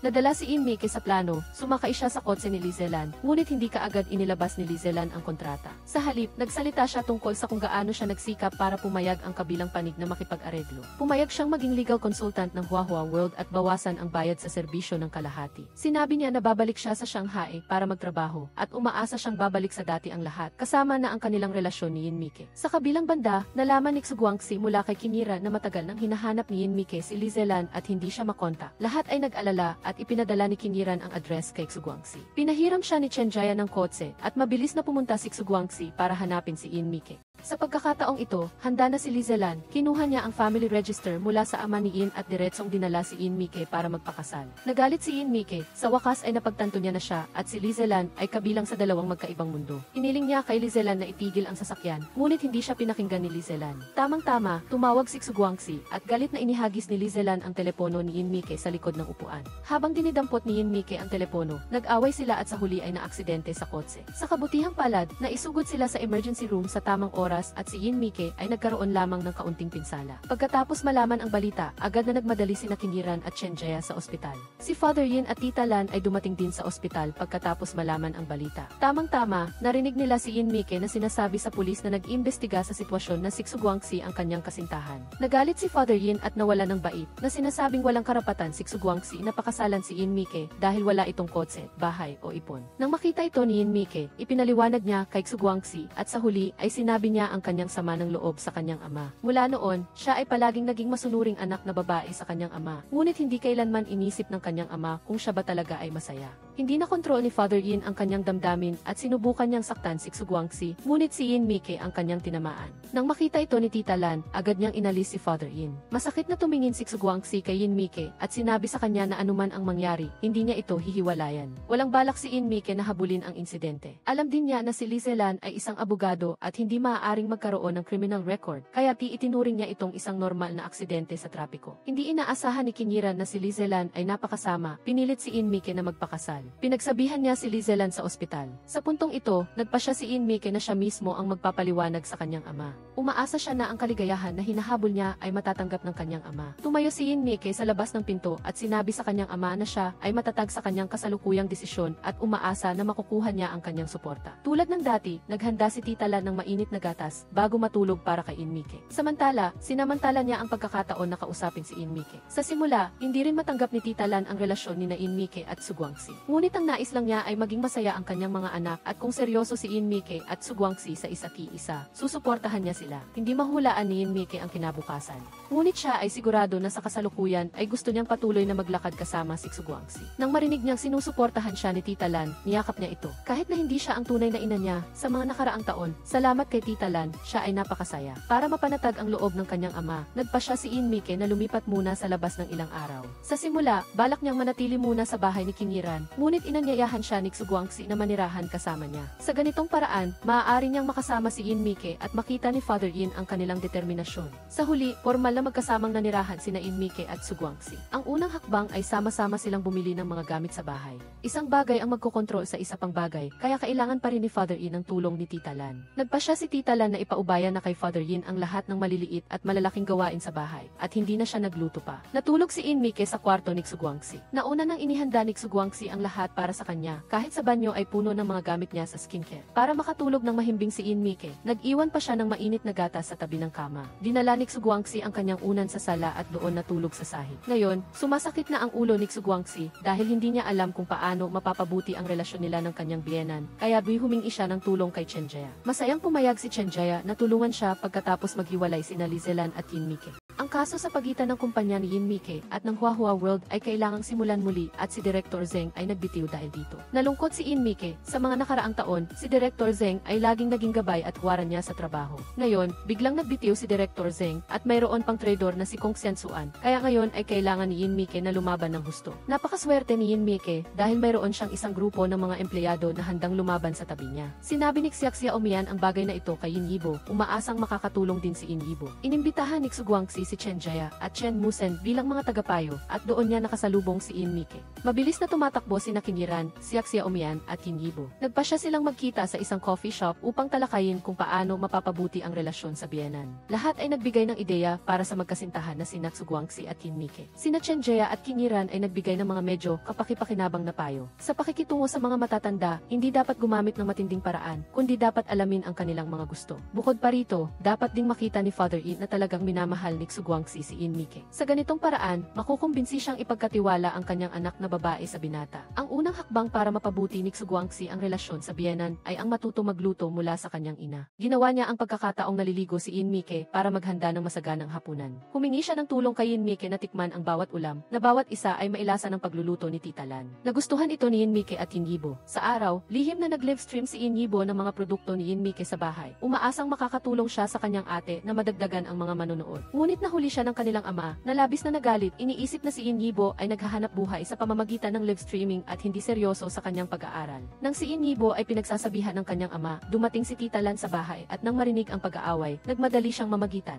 Dinala niya si Yin Yibo palayo, umaasang si Father Yin ay kakalma at mag-iisip ng maigi. Dahil sa galit, na high blood pressure si Father Yin at nahimatay, kaya dinala siya sa ospital. Pagkatapos malaman ang balita, agad na nagmamadali sina Yin Mike at Su Guangxi sa ospital. Sa totoo lang, maayos naman si Father Yin, ngunit sinadya niyang manatili sa ospital. Nag-alala si Yin Mike sa kalusugan ng kanyang ama at nagpa siyang hayaan itong manatili sa ospital para magpagaling ng maayos. Ito ang tamang panahon para ipakita ni Su Guangxi ang kanyang pagmamahal. Kusa siyang sumama sa doktor para ayusin ang mga papeles sa pagpasok sa ospital. Sa gabi, magkasamang nagbantay sina Yin Mike at Su Guangxi sa ospital para alagaan ang ama. Bumalik si Su Guangxi na may dalang pagkain at nang makita niyang nagpapanggap na tulog si Father Yin, umupo siya sa tabi ng kama at nagbahagi ng ilang taos-pusong salita sa kanya. Alam niya na bagaman lumipat na si Yin Mike, palagi siyang nag-aalala para sa kanyang ama. Sa puso ng bawat anak na babae, ang kanilang ama ay palaging dakila. Sinabi ni Su Guangxi ang mga salitang ito, umaasa na ang kanilang relasyon ni Yin Mike ay hindi makakaapekto sa relasyon ng mag-ama. Ang kalusugan ni Father Yin ay bumuti ng husto at handa na sana siyang lumabas ng ospital. Ngunit, hindi inaasahang nagdala ang doktor ng hindi magandang balita. Bagaman nasa ilalim ng kontrol ang mataas na presyon ng dugo ni Father Yin, natuklasan na may anino sa kanyang baga. Hindi inaasahan ni Father Yin na ang kanyang pagpapanggap na may sakit ay magdudulot pala ng tunay na problema, kaya wala siyang magawa kundi ang manatili sa ospital para sa karagdagang pagsusuri. Nagsimulang mag-alala ang buong pamilya sa kalagayan ni Father Yin na hindi pa alam ang tiyak na sanhi, ngunit ang sinabi ng doktor ay nag-aalala sa kanila.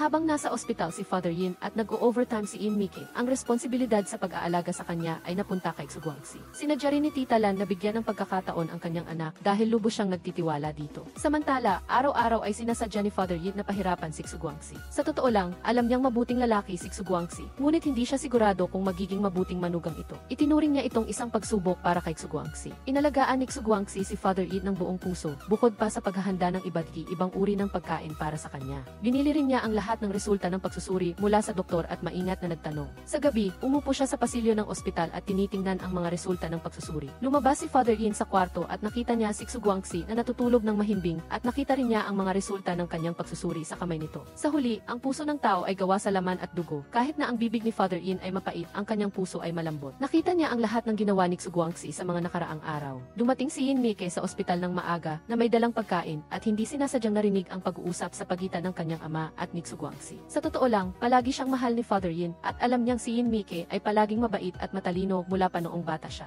Bilang siya ay lumaki, umaasa rin siya na makahanap siya ng isang taong tunay na magmamahal sa kanya. Ipinahayag ni Xu-Guangxi kay Father Yin ang kanyang determinasyon na alagaan si Yin Mike. Umaasa siya na si Yin Mike ay magiging masaya lang at siya na ang bahala sa lahat ng iba pang bagay. Labis na naantig si Yin Mike sa pag-uusap na ito. Sa sandaling ito, naramdaman niyang siya ang pinakamaligayang tao sa mundo. Unti-unting naging mas mature din si Yin Yibo matapos magkasakit ang kanilang ama. Sa simula, hindi niya matanggap ang pagkontrol ng kanilang ama sa kanya at sa kanyang ate. Sila ay matatanda na, ngunit patuloy pa rin silang sinasabihan ng kanilang ama na parang mga bata. Sa kabutihang palad, naroon si Xiaxia Umian na tumulong kay Yin Yibo na maunawaan ang kanyang mga damdamin. Humahanga si Xiaxia Umian kay Yin Yibo dahil mayroon siyang ganoong ama sa tabi niya, samantalang siya ay bihirang magkaroon ng pagkakataon na makasama ang kanyang ama mula pagkabata hanggang paglaki. Ngunit hindi niya kailanman sinisisi ang kanyang ama dahil ito rin ay unang beses lang na naging ama. Nagsumikap siyang kumita ng pera para suportahan ang pamilya at nag-alay para sa kanyang mga anak. Pagkatapos marinig ang sinabi ni Xiaxia Umian, nagpa siya si Yin Yibo na magsimulang muli. Gusto niyang mag-ambag sa pagpapagaling ng kanyang ama. Kaya sa bigat ng puso, ipinagbili niya ang kanyang limitadong edisyon ng damit at sapatos na pinaghirapan niyang bilhin. Dumating ang mga resulta ng pagsusuri ni Father Yin at walang malubhang problema. Ngunit, nagkamali si Yin Yibo sa pag-aakala na ang pag-iling ng ulo ng doktor ay nangangahulugang hindi maganda ang sitwasyon. Hindi niya naunawaan ang sitwasyon, kaya pumasok siya sa silid ng ospital. Niyakap ang kanyang ama at umiyak, nangangako na mag-aaral siyang mabuti para sa master's degree at magkakaroon ng isang matabang apo. Pagkatapos umiyak ng husto, saka lang niya nalaman na hindi niya pala naintindihan ang sinasabi ng doktor. Masaya ang buong pamilya nang makalabas si Father Yin sa ospital. Ito ang unang beses na sabay-sabay silang kumain bilang isang pamilya simula nang ibunyag ni Xu-Guangxi at Yin Mike ang kanilang relasyon. Pagkatapos ng hapunan, sinadya ni Tita Lan na bigyan ng pagkakataon ang mag-amang sina Yin Mike at Father Yin na mag-usap ng pribado. Pumunta si Tita Lan, Xu-Guangxi at Yin Yibo sa supermarket para mamili. Alam ni Yin Mike na mahal siya ng kanyang ama, ngunit mula pagkabata, palagi siyang sumusunod sa gusto nito. Sa pagkakataong ito, tungkol sa isang mahalagang bagay sa kanyang buhay, umaasa siyang siya mismo ang makakapili at makakapagdesisyon. Hindi ko magagawa ang kahilingan dahil hindi tumutugma sa aking mga parameter ang ibinigay na konteksto. Maaaring humiling ng bagong pagsasalin na may parehong konteksto. Nais niyang makipag-usap upang makahanap ng isang solusyon na kapakipakinabang para sa magkabilang panig. Ngunit naghintay siya buong araw hanggang bago matapos ang oras ng trabaho bago niya nakita si Xixu. Ngunit hindi siya pinansin ni Xixu at umalis siya sa kumpanya dala ang isang tiket sa eksibisyon. Napansin ni Yin Mike ang tiket na iyon at upang magkaroon ng pagkakataong makipagtulungan muli sa Huahua World, nagpa siyang pumunta sa eksibisyon para makipag-usap kay Xixu. Pumunta si Yin Mike sa orihinal na eksibisyon ng sining upang hanapin si Xixu. Nais niyang ipagpatuloy ang pag-uusap tungkol sa pakikipagtulungan ng Huahua World sa produkto ng AC. Ngunit tinanggihan siya ni Xixu na sinasabing wala silang produkto na angkop para makipagtulungan sa kanilang kumpanya. Eksakto namang dumating si Xu-Guangxi dala ang kanyang gawa na inihanda para sa Huahua World. Tunay na ginamit niya ang kanyang profesional na kasanayan upang kumbinsihin si Xixu. Nang malaman ni Xixu na si Xu-Guangxi ay empleyado ng ibang kumpanya, tinang kanyang tanggihan ito upang maiwasan ang anumang pagtatalo sa copyright. Biglang lumitaw si Chen Jia at bilang boss ni Xu-Guangxi, nagpa siyang kusang talikuran ang karapatan sa copyright ng bahaging ito ng nilalaman. nararamdaman. Nagpa siya si Hiksu na suriin ang tunay na kakayahan ni Guangxi. Si Hiksu mismo ang nag-imbita kay Yin Mike na pumunta sa kumpanya upang pag-usapan ang susunod na mga hakbang. Bukod pa rito, ang kanyang saloobin kay Yin Mike ay nagbago ng 180 degrees. Nakita ni Yin Mike ang gawa na may pangalan na Guangxi sa lamesa at alam niyang palihim siyang tinulungan nito. Hindi lang niya nakuha si Hiksu, kundi nakumbinsi rin niya si Boss Frank na pumirma sa isang kasunduan sa pagtaya. Kaya, na-establish na ang pakikipagtulungan at bukod pa rito, kumpiyansa si Yin Mike. Nagpa siya si Frank na ibalik ang departamento ng live streaming sa kanilang dating pwesto. Umaasa siyang magagabayan ni Yin Mike ang grupo upang makamit ang mahuhusay na resulta. Nag-aaral si Yin Mike sa library. Nagpa siya siyang sundin ang payo ng kanyang ama na mag-aral ng mabuti para sa kanyang Master of Degree kahit na hindi ito ang gusto niya. Nakaupo si Xiaomian sa tabi niya at medyo nalungkot siya para sa kanya. Sa palagay niya, dapat mag-focus si Yin Yibo sa larangan ng live streaming. Nararamdaman niyang talagang gusto ni Yin Yibo ang live streaming. Ngunit nang makita niya na pinipili ni Yin Yibo na isuko ang kanyang gusto para matupad ang kagustuhan ng kanyang ama, nagpa siya si Xiaomian na kumbinsihin si Father Yin. Sa gabi, nag-live stream si Yin Yibo sa huling pagkakataon sa bahay, nang hindi alam na pinapanood siya ng kanyang ama. Nakita ni Father Yin na maraming tao ang nagbibigay ng regalo sa kanyang anak at nagbigay din siya ng isang yate. Nang makita niya na umabot sa higit sa 1,000 Crespi ang gastos, labis siyang nasaktan at sumigaw, sinasabing ibalik sa kanya ni Yin Yibo ang pera. Nang makita ni Father Yin na mahigit 300,000 na tao ang nagmamahal at sumusuporta kay Yin Yibo, labis din siyang natuwa. Nagpa siya siyang hindi na siya pipigilan sa pag-live stream, basta makapasa siya sa kanyang Master of Degree. Magiging malaya na siyang mag-live stream. Nag-overtime muli si Guangxi kasama si Yin Mike sa kumpanya. Sa pagkakataong ito, lumawak ang kanilang grupo at kasama na sina Chen Jia at Qin Yiran. Ito ay isang magandang pagkakataon para sa kanila na mas maging malapit. Habang nag-aaral sila, tinawagan ni Chen Yu si Chen Jia at gusto niyang magkwento sa kanya si Qin Yiran. Ang relasyon ni Qin Yiran at Chen Yu ay lalong gumanda kahit na hindi pa siya naging ina, siya ay napakapasensyoso kay Chen Yu.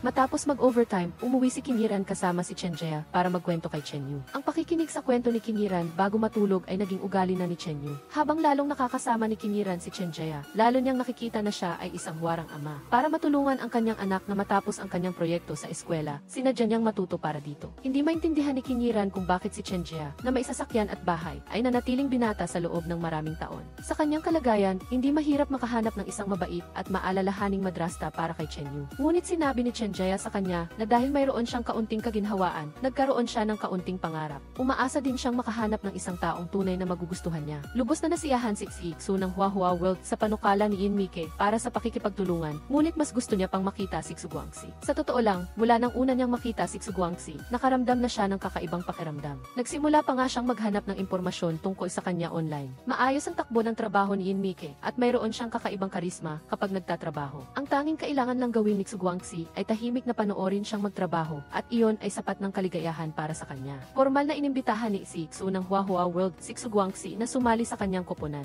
Bilang isang boss, alam niya kung paano kumuha ng angkop na talento. Kumpara sa kumpanya kung saan nagtatrabaho si Guangxi, maaari siyang mag-alok ng isang malinaw na plano sa pag-promote at isang mapagbigay na sweldo kay Guangxi. Hindi kaagad sumagot si Guangxi. Sa katunayan, hindi niya pinapahalagahan ang mga tukso na inaalok ni Hiksu. Sinabi ni Guangxi kay Yin Mike ang tungkol sa pagnanais ni Hiksu na kunin siya sa ibang kumpanya. Ayaw niyang magselo si Yin Mike, ngunit sinabi ni Yin Mike na hindi siya makikialam sa kanyang piniling karera. Nagtitiwala siya na gagawin ni Guangxi ang tamang desisyon. Ang live stream kagabi ay naging matagumpay na hindi matatawaran ang tulong ni Yin Yibo. Sa gabi, si Yin Yibo at si Xiaomian ay sabay na kumain ng hapunan para magdiwang. Paulit-ulit na nagpapahiwatig si Xiaomian kay Yin Yibo, umaasang ang kanilang relasyon ay unlad pa. Ngunit si Yin Yibo, na isang napakatapat na lalaki, ay hindi naintindihan ang ibig sabihin ni Xiaomian at nanood lang ng football. Labis na nalungkot si Xiaomian sa ginawa ni Yin Yibo. Sa huli, hindi niya inaasahang nagsimula si Yin Yibo na uminom ng alak kasama ang mga nasa kabilang lamesa para ipagdiwang ang pag-score ng kanilang paboritong koponan. Naiwan si Xiaomian at tuluyan ng naubusan ng salita habang lasing si Yin Yibo. Hangad ni Xiaomian ang isang matamis na halik sa simoy ng hangin sa gabi ng tag-init. Nang makita ang hitsura ni Yin Yibo, inudyok niya ito na sabihing wala pa itong first kiss. Bukod pa rito, hindi pa ito marunong humalik. Si Yin Yibo, na lasing, ay niyakap ang ulo ni Xiaomian at hinalikan siya. Sinabi pa niya kay Xiaomian na panagutan siya nito at pagkatapos ay tuluyan na itong nalasing. Nagulat si Xiaomian sa bigla ang halik na ito. Pagkatapos ay bigla siyang natuwa, sa wakas ay natupad na rin ang kanyang pangarap. Ngunit ang masayang sandali ay mabilis na lumipas. Kinabukasan, nakalimutan Nakalimutan ni Inibo na hinalikan niya si Xiaomian dahil sa kalasingan. Bumili rin si Xiaomian ng almusal para sa kanya. Gusto niyang magkaroon ng masayang araw kasama ang kanyang kasintahan. Ngunit hindi niya inaasahang nagka-amnesia si Inibo, kaya malungkot siyang pumunta sa dagat ng mag-isa. Hindi niya inaasahan na si Inibo ay isang mapanlinlang na tao. Siya ay nag-iisa sa kanyang kalungkutan. Pagkatapos ng abalang panahon sa trabaho, sa wakas ay mayroon na ring isang panahong walang ginagawa si Inmike sa katapusan ng linggo. Tamang-tama na umuwi si Chen Musen sa probinsya para bisitahin ang kanyang ina, kaya nagkaroon sila ni Xuguangxi ng isang matamis na araw. Pumunta si Xuguangxi kasama si Chen Jaya at ang iba pa upang makipagkita kay Xixi ng Huoxing Donghua para sa isang pulong. Ngunit gusto ni Xixi na makita ang mas detalyadong plano nila at ayaw niyang maglabas ng pera na nagpapahirap sa dalawang panig na magpatuloy sa pag-uusap. Lubos na tiwala si Chen Jaya sa kalidad ng kanyang gawa, kaya sa pagkakataong ito ay ayaw niyang magbigay, ngunit mayroon palang traidor sa grupo. Dahil sa matinding pagkakautang, hindi na alam ni Shen Yao kung ano ang gagawin. Narinig ni Xixi ang tawag sa telepono nito mula sa mga naniningil ng utang. Ibinigay ni Dixie ang kanyang business card kay Shen Yao. Naintindihan ng lahat na binibili ni Dixie ang loyalidad niya. Gusto niyang gamitin siya upang makuha ang mas detalyadong plano ng proyektong ito. Sa ganoong paraan, maaaring ipagwalang bahala ng Mars Animation ang kumpanya ni Chen Jaya at isagawa ang proyektong ito ng mag-isa. Pinangunahan ni Inmike ang live streaming department upang makamit ang mahusay na resulta. Siya ay na-promote sa Vice Presidente, kapantay ng posisyon ni Kong Xianzai. Mayroong masaya at mayroong malungkot. Ang grupo ni Inmike ay tuwang-tuwa, ngunit si Kong Xianzai ay nakadama ng banta. Alam niya na magkakaroon siya ng kakumpetensya para sa posisyon ng direktor. Ang kanyang pagbati kay Inmike ay isang formalidad lamang. Nakatanggap si Inmike ng tawag mula sa ina ni Lizilin siya ay labis na nag-aalala sa telepono at umaasa na matutulungan ni Inmike si Lizilin. Si Lizilin ay may glioma at kahit gumaling man, magkakaroon pa rin ng mga komplikasyon, kaya siya ay naging sensitibo at hindi nakikipagtulungan sa kanyang mga doktor. Sa kawalan ng pagpipilian, ang ina ni Lizilin ay pumunta upang magmakaawa kay Inmike. Narinig ni Xuguangxi ang nilalaman ng usapan ni Inmike sa telepono. Pagkatapos nilang ibaba ang tawag, nagsimula silang mag-usap. Umaasa si Xuguangxi na susundin ni Inmike ang kanyang puso sa pagpili at hindi pagsisihan ang anumang bagay. Sa huli, sinamahan ni Xuguangxi si Inmike sa ospital at naghintay siya sa labas ng silid ng pasyente. Pumasok si Inmike upang makipag-usap kay Lizilin. Dahil sa kanyang sakit, unti-unting pinapalayo si Lizilin ng law firm. Hindi siya natuwa nang makita si Inmike na dumating, sa halip ay lalo siyang nagalit. Inakala niya na si Inmike ay dumating upang tawanan siya. Umaasa si Inmike na babangon siya at may mga taong nagmamahal at nagmamalasakit sa kanya at nag-aalala para sa kanya. Pagkatapos masaktan ang puso, nagsimulang mag-focus si Xiaomian sa kanyang karera at kusang humiling na dagdagan ang bilang ng mga live stream. Nanonood si Inmike sa live stream niya at narinig niya ang tungkol sa pagkasira ng kanyang puso. Naalala niya na may nangyari noong kumain sila ng inihaw na pagkain sa kalsada. Ngunit hindi niya maalala, kaya bumalik siya sa inihaw na kainan sa kalsada upang hanapin ang kanyang alaala. Naalala pa ng may-ari ng kainan ang tungkol sa paghalik niya kay Xiaomian noong gabing iyon. Hindi inaasahan ni Inmike na gagawa siya ng ganoong kahangalan matapos malasing. Kaya kusang loob siyang nag-text kay Xiaomian upang humingi ng tawad. Umaasa pa rin si Inmike na sasailalim si Lizilin sa operasyon at makikipagtulungan sa mga doktor. Sa pagkakataong ito, nagbago siya ng diskarte at dinala ang mga dokumento tungkol sa unang kaso na napanalunan ni Lizilin. Dahil sa kasong ito, nagpasya si Lizilin na maging abogado. Nag-aalangan si Lizilin na naaalala ang landas na kanyang tinahak sa mga nakaraang taon. Mayroon pa siyang mga pangarap at mga magulang. Hindi siya maaaring sumuko ng ganoon. Hindi niya maaaring talikuran ang kanyang buhay. Naglalakad sa parke sina Tatay Yin at Tita Lan nang marinig nila ang mga tao na nagsasalita ng masama sa likod. Nagalit si Tatay Yin at ipinagtanggol ang kanyang anak sa harap ng lahat at sinabihan silang huwag makialam sa buhay ng iba. Kinuha ni Tita Lan ang eksenang ito. Kahit na si Tatay Yin ay karaniwang mahigpit kay Inmike, hindi niya papayagan ang ibang tao na magsalita ng masama tungkol sa kanyang anak. Ang laro ni Chen Jaya na Shendu ay kinopya. Ginamit ng Mars Animation ang hindi tamang pamamaraan upang makuha ang kanilang detalyadong plano at pagkatapos ay inilabas ang animation bago sila. Ito ay nangangahulugan na ang paghihirap ng lahat ay masasayang. Maaari rin nilang piliin ang legal na paraan, ngunit alam ng lahat na ang mga kaso sa copyright ay tumatagal, mahirap manalo at ang kalaban ay mayroong profesional na grupo ng mga abogado. Naging napakahirap ng sitwasyon, kaya si Xuguangxi ay nalungkot, umupo sa harap ng convenience store, pinunit ang kanyang draft at itinapon ito. Nakita ito ni Inmike. Pagkatapos umalis ni Xuguangxi, pinulot niya ang draft at idinikit ito ng paisa-isa. Pag-uwi ni Xuguangxi, nakita niya na si Inmike ay naghanda na ng hapunan para sa kanya at ang kanyang draft ay nakadikit na. Naiiyak siya. Inaliw ni Inmike si Xuguangxi at umasa na hindi niya malilimutan ang kanyang mga mithiin at pagtitiyaga. Sumang-ayon na si Lizilin sa operasyon. Sa hinaharap, mas marami na siyang oras para kay Xuguangxi. Nahaharap sa krisis ang kumpanya ni Chen Jaya, ngunit ayaw niyang buwagin ito. Ang mga empleyado na ito ay parang pamilya niya, kaya hindi niya sila papayagang mawala ng trabaho. Kaya nagpa siya si Chenjaya na ibenta ang kanyang bahay. Mabilis na nakahanap ng mamimili ang bahay ni Chenjaya. Ngayon, ang problema ay kung paano manirahan ng maayos kasama ang kanyang anak na si Chenyu na gustong manirahan kasama si Kinyiran.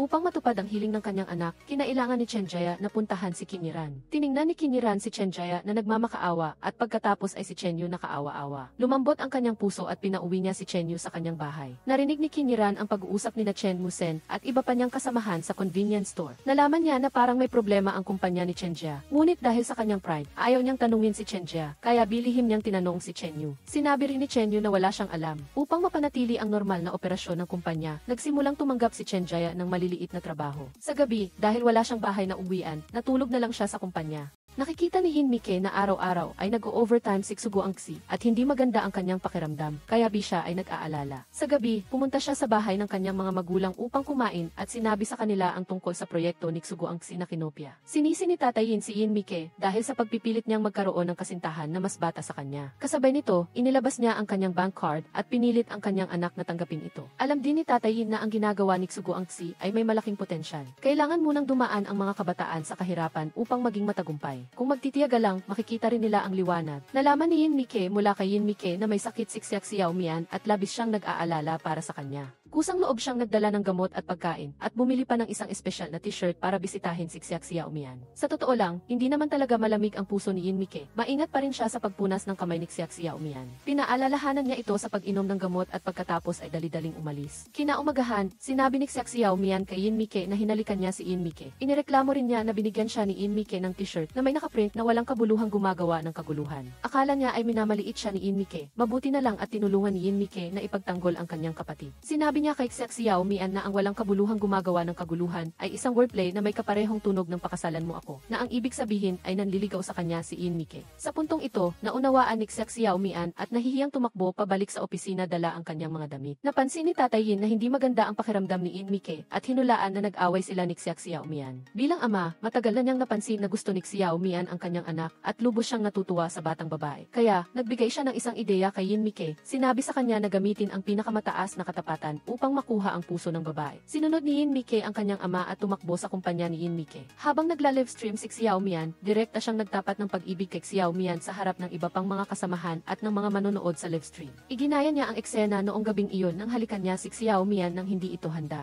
Hindi magaling si Hinmike sa pagpapahayag ng kanyang damdamin, ngunit gusto niya si Xiao Mian. Naramdaman ni Xiao Mian ang sinseridad ni Hinmike at pumayag siyang makipag-date dito. Maligaya silang niyakap ang isa at sa huli ay may isa pang pares na nagkatuluyan. Tinulungan ni Kinyiran si Chenjaya na alagaan si Chenyu, ngunit dumanas siya ng ibang paghihirap. Ang dating reyna ng bar ay naging isang ina na kailangang umuwi kaagad pagkatapos ng trabaho para magluto. Napansin ni Hinmike na unti-unti siyang nagbabago. Nagsisimula pa lang ang kwento niya at ni Chenjaya. Hindi siya halos nagluluto noon, kaya ngayon ang pagluluto ay isang malaking hamon para sa kanya, ngunit nagsusumikap pa rin siya. Nakita ni Chenyu ang kahirapan ni Kinyiran at walang magawa kundi kontakin si Chenjaya at sabihin na iligtas sila ni Kinyiran. Nagdala si Chenjaya ng maraming sangkap at panimpla sa bahay ni Kinyiran. Nagluto siya ng isang masarap na hapunan para sa kanila at pagkatapos ay dali-daling pumunta sa kumpanya. Pagpasok niya sa kumpanya, nakita niya si Chen Musen at Suguangsi na nag-o-overtime upang maghanap ng ebidensya ng plagiarism. Ayaw ni Chenjaya na malaman nila na ibinenta niya ang kanyang bahay, kaya nagsinungaling siya na pumunta siya sa kumpanya upang bisitahin sila. Pagkatapos ay umalis siya at gumawa ng dahilan na kailangan na niyang umuwi kay Chenyu. Unti-unting uminit ang pagmamahala ni Chenjaya at Kinyiran at araw-araw siyang pumupunta sa bahay ni Kinyiran upang magluto. Sa paglipas ng panahon, lalo silang nagkakaroon ng interaksyon at nagbabago ang saloobin ni Kinyiran kay Chenjaya. Mayroon na siyang bahagyang paghanga sa mga mata niya. Sa gabi, pumunta si Kinyiran sa kumpanya ni Chenjaya at natuklasan na doon siya natutulog. Naghinala siya na maaaring ibinenta na niya ang kanyang bahay. Matalino rin sina Chen Musen at Suguangsi. Napansin nila na pumunta si Chenjaya sa kumpanya noong hating gabi at nagdala pa siya ng maraming personal na gamit, kaya malamang na doon siya nakatira. Hinulaan nila na ibinenta na ni Chenjaya ang kanyang bahay. At tama nga sila, nakita nila ang bahay ni Chenjaya sa isang api ng real estate. Upang matukoy ang espiya, nagpa siya si Suguangsi na magpakawala ng isang maliit na bagay upang makahuli ng isang malaking bagay.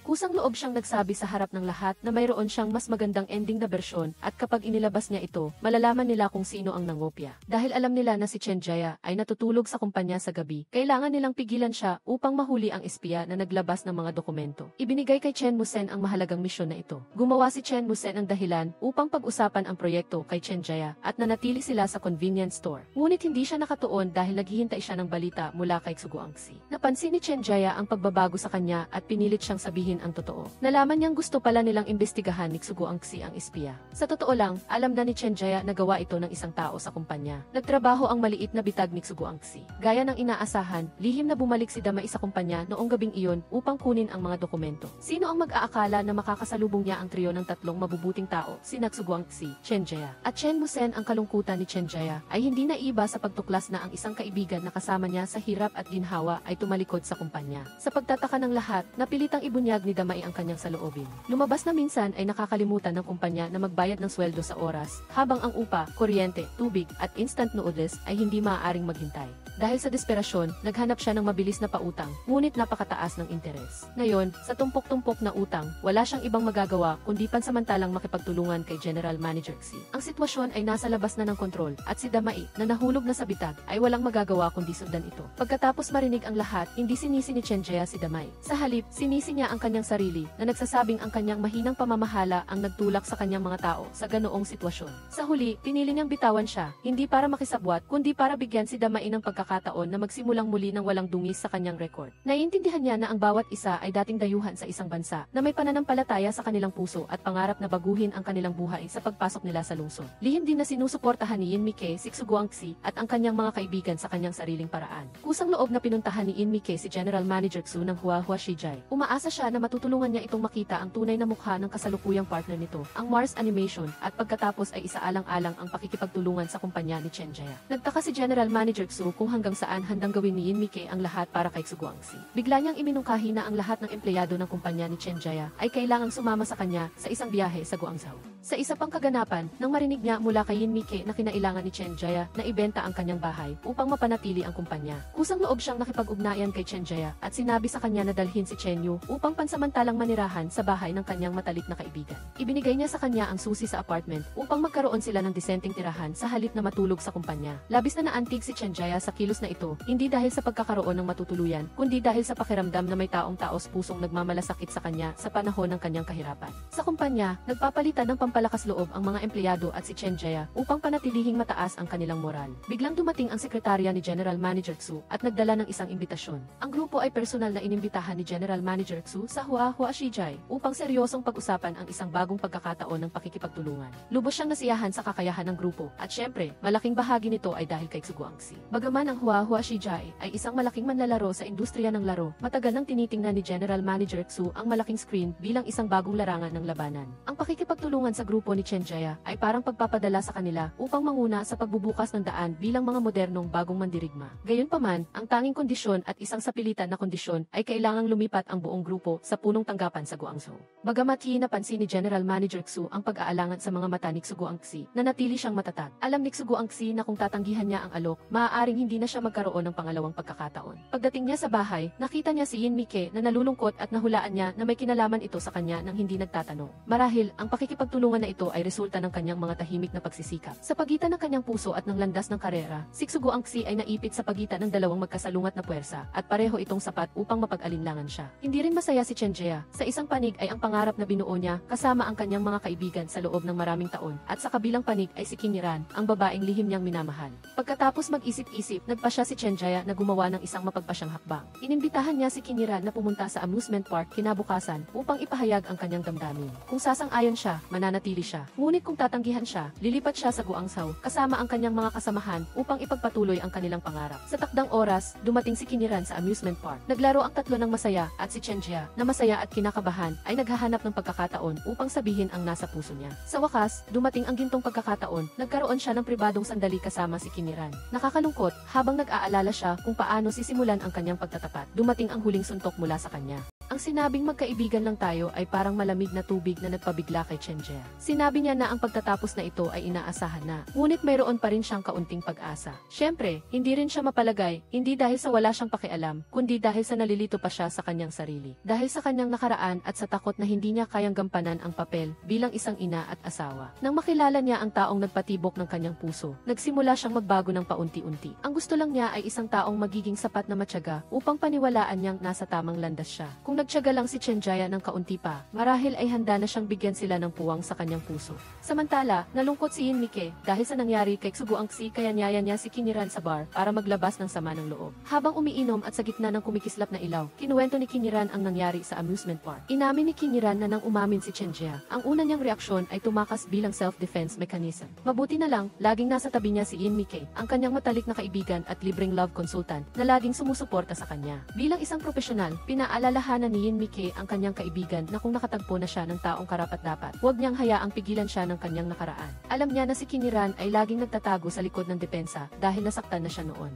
Ginunita niya ang lahat ng pagkakataon na sinaktan niya si Chenjia at sa pagkakataong ito, tumakas siyang muli. Marahil ay tuluyan nang ang nawala sa kamay niya ang pagkakataon at nang mangyari iyon, naisip niyang hindi na siya dapat pang lumingon at magsisi. Habang nagtataas ng baso at naglalabas ng saloobin ang dalawang babae, tumawag si Chenjia. Pinansin ni Yin Mike ang tawag para sa kanyang kaibigan at ginamit ang pagkakataon na gawing tahimik na imbitasyon si Chenjia upang sunduin ang kanyang minamahal. Nang makita niya si Chenjia, siya ay medyo nakakiling na parang tinatanggal ang kanyang karaniwang matapang na maskara. Bigla niyang ibinulalas ang mga salitang matagal nang nakatago, na kung naging mas matapang lang si Chenjia noong araw na iyon, marahil ay hindi siya tumalikod at tumakbo. Ikinuwento niya na lumaki siya sa isang malamig na tahanan kung saan ang kaligayahan ay isang karangyaan. Para sa kanya, ang pag-ibig ay isang marupok at hindi mapagkakatiwalaan na bagay. Mas mabuti pa ang walang kondisyon na buhay na walang asawa. Hanggang sa dumating si Chenjia bilang pangunahing tauhan sa kanyang buhay. Ngunit habang tumatagal ay mas lalo siyang nag-aalala. Natatakot siya na ang kaligayahang ito ay isang sabon na bulalang na bigla na lang mawawala. Kung dumating ang araw na hindi na siya mahal ni Chenjia, tulad ng dati at bigla na lang siyang umalis, ang tanging matitira ay kalungkutan.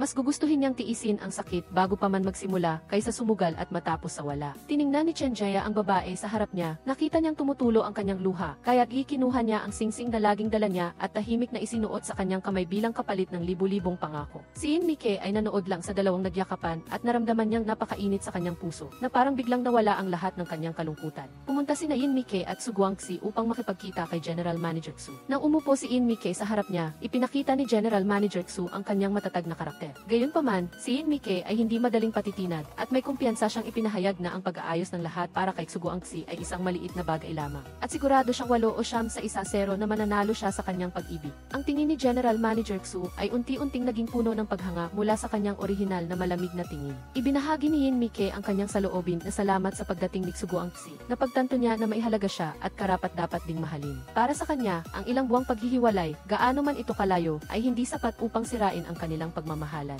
Pagkatapos marinig ito, tiningnan siya ni General Manager Xu na may paghanga at pag-unawa. Ang hindi inaasahan ng dalawa ay ang mabigat na pag-uusap na iyon ay hindi sinasadyang narinig ni Tsuguangxi. Napagtanto niya na ang pag-ibig ay hindi lang pagpupursige ng isang tao. Kailangan din niyang maging mas matatag at mature upang maging panangga sa hangin para sa babaeng iyon. At mula sa kaibuturan ng kanyang puso, ipinangako niyang kahit libu-libong kilometro ang layo nila, ang kanyang puso ay laging nakatuon sa kanya. Gumawa pa nga si Tsuguangxi ng isang manual para sa long-distance relationship na parang isang bilateral na kasunduan ng pag-ibig. At taimtim niyang binasa ang bawat linya kay Yin Mike na parang nagpepresenta ng isang strategic cooperation agreement. Mula noon, opisyal na silang pumasok sa yugto ng long-distance relationship na may mahigpit na disiplina. Patuloy silang nagpapadala ng voice messages at tuwing may libreng oras sila, nagvi-video call sila upang mag-update sa lahat ng maliliit at malalaking pangyayari. Ang kanilang pag-ibig ay naging romantiko at epektibo, ngunit maraming beses na si Yin Mike ay nalito kapag tumatawag siya at nananatiling tahimik ang kabilang linya. Sa bawat oras na biglang nawawala ang komunikasyon, tiyak na si Tsuguangxi ay lihim na naghahanda ng isang sorpresa. At tama nga, sa pagkakataong ito, tahimik siyang pumunta sa Shanghai ng mas maaga at naghanda ng isang mesa ng pagkain para lamang sa kanya. Sa wakas, naintindihan niya ang dahilan ng kanyang pansamantalang pagkawala ng signal. Matagumpay na natapos ang proyekto sa Guangzhou, kaya't bumalik ang buong grupo sa Shanghai. Hindi sila nagpahinga nagpahinga at agad na nagsimula sa isang bagong proyekto na muling nagpatango kay General Manager Xu sa paghanga. Hindi siya nag-atubili at nagpasya siyang ipatupad kaagad ang susunod na plano. Samantala, may sariling magandang balita si Ian Mike. Opisyal siyang umupo sa upuan ng marketing director na ikinagulat ng maraming tao. Mula ngayon, si Kong Xianzai na dating nag-utos sa kanya ay kailangang direktang mag-ulat sa kanya. Agad na ginamit ni Ian Mike ang dating trick ni Kong Xianzai. Inutusan niya si Kong Xianzai na magdikit ng mga sticky notes sa mahahalagang dokumento at ilagay ang mga ito sa kanyang mesa. Siya ay nanahimik at hindi nangahas na magsalita, kaya tahimik na lang siyang sumunod. Dumating ang kaarawan ni Ian Mike at nagpadala ang lahat ng maraming matatamis na pagbati sa kanya. Ngunit sa mismong sandaling iyon, nagmamadali si Guangxi na pumunta sa Guangzhou para sa isang business trip. Dahil sa abala niyang schedule, hindi siya nagkaroon ng oras upang maghanda ng birthday celebration para sa kanya. Samantala, si Qin Yiran na buntis ay inaalagaan ni Chen Jia na parang isang pambansang kayamanan. Hindi lang niya inihahanda ang lahat ng bagay bago ang bawat check-up ni Qin Yiran, ngunit tinitiyak din niya na hindi ito mahanginan o maglakad ng mabilis. Naramdaman ni Ian Mike na siya na lang ang mag-isang magdiriwang ng kanyang kaarawan, kaya sinubukan niyang kontakin si Qin Yiran at ang kanyang kapatid na umaasang makahanap ng kaunting pag-asa. Ngunit sino ang mag-aakala na ang isa ay abala sa ultrasound at ang isa naman ay nagla-livestream ng pagluluto kasama ang kanyang kasintahan. Walang sinuman ang may libreng oras upang samahan siya sa kanyang kalungkutan. Wala siyang ibang pagpipilian, kaya balak niyang umuwi upang kumain. Ngunit nang tumawag siya sa kanyang ama at tita Lan, nalaman niyang naghahanda sila para sa isang tour. Ayaw niyang sirain ang bihira nilang pagkakataon na mag-relax, kaya magalang siyang nagbaba ng tawag. Ngunit sa likod ng sunod-sunod na pagtanggi sa mga alok na iyon ay isang mapagmahal na plano na maingat na idinirekta ni Guangxi. Lihim niyang inayos ang lahat upang lumikha ng isang espesyal na araw na hindi inaasahan ni Ian Mike. Gaya ng dati, pumunta siya sa convenience store, pumili ng isang kahon ng instant noodles at kinain ito gaya ng dati. Habang kumakain, nakatanggap siya ng tawag mula kay Guangxi at nagsinungaling siya na kumakain siya ng mamahaling Japanese food. Ngunit hindi niya alam na ang bawat galaw niya ay nakikita ng taong tinatawagan niya. Lumabas na palihim na tinapos ni Guangxi ang kanyang trabaho bago ang takdang oras at tahimik na bumalik, dala ang birthday cake at ang sorpresa. Habang nakapikit siya at nagwi-wish, marahan niyang hinalikan ang noo niya na parang nagtatapos sa mga araw ng kanyang kalungkutan. Matapos ang ilang sandali, napagtanto niya na ang lahat ng mga abalang tao noong araw na iyon ay sinadyang inayos ni Guangxi. Sa wakas ay naintindihan niya na gusto lang niyang ireserba ang sandaling iyon para sa isang birthday celebration na silang dalawa lang. Ang kanilang mga mata ay puno ng pag-ibig at nagyakapan sila ng may kaligayahan. Hanggang dito na lang ang set na ito. Nais ko sa inyo na maging malusog para suportahan kami. Maraming salamat sa inyo at magkita-kita tayo sa susunod na mga set. Ngayon, paalam at magkita-kita ulit tayo. Bye-bye!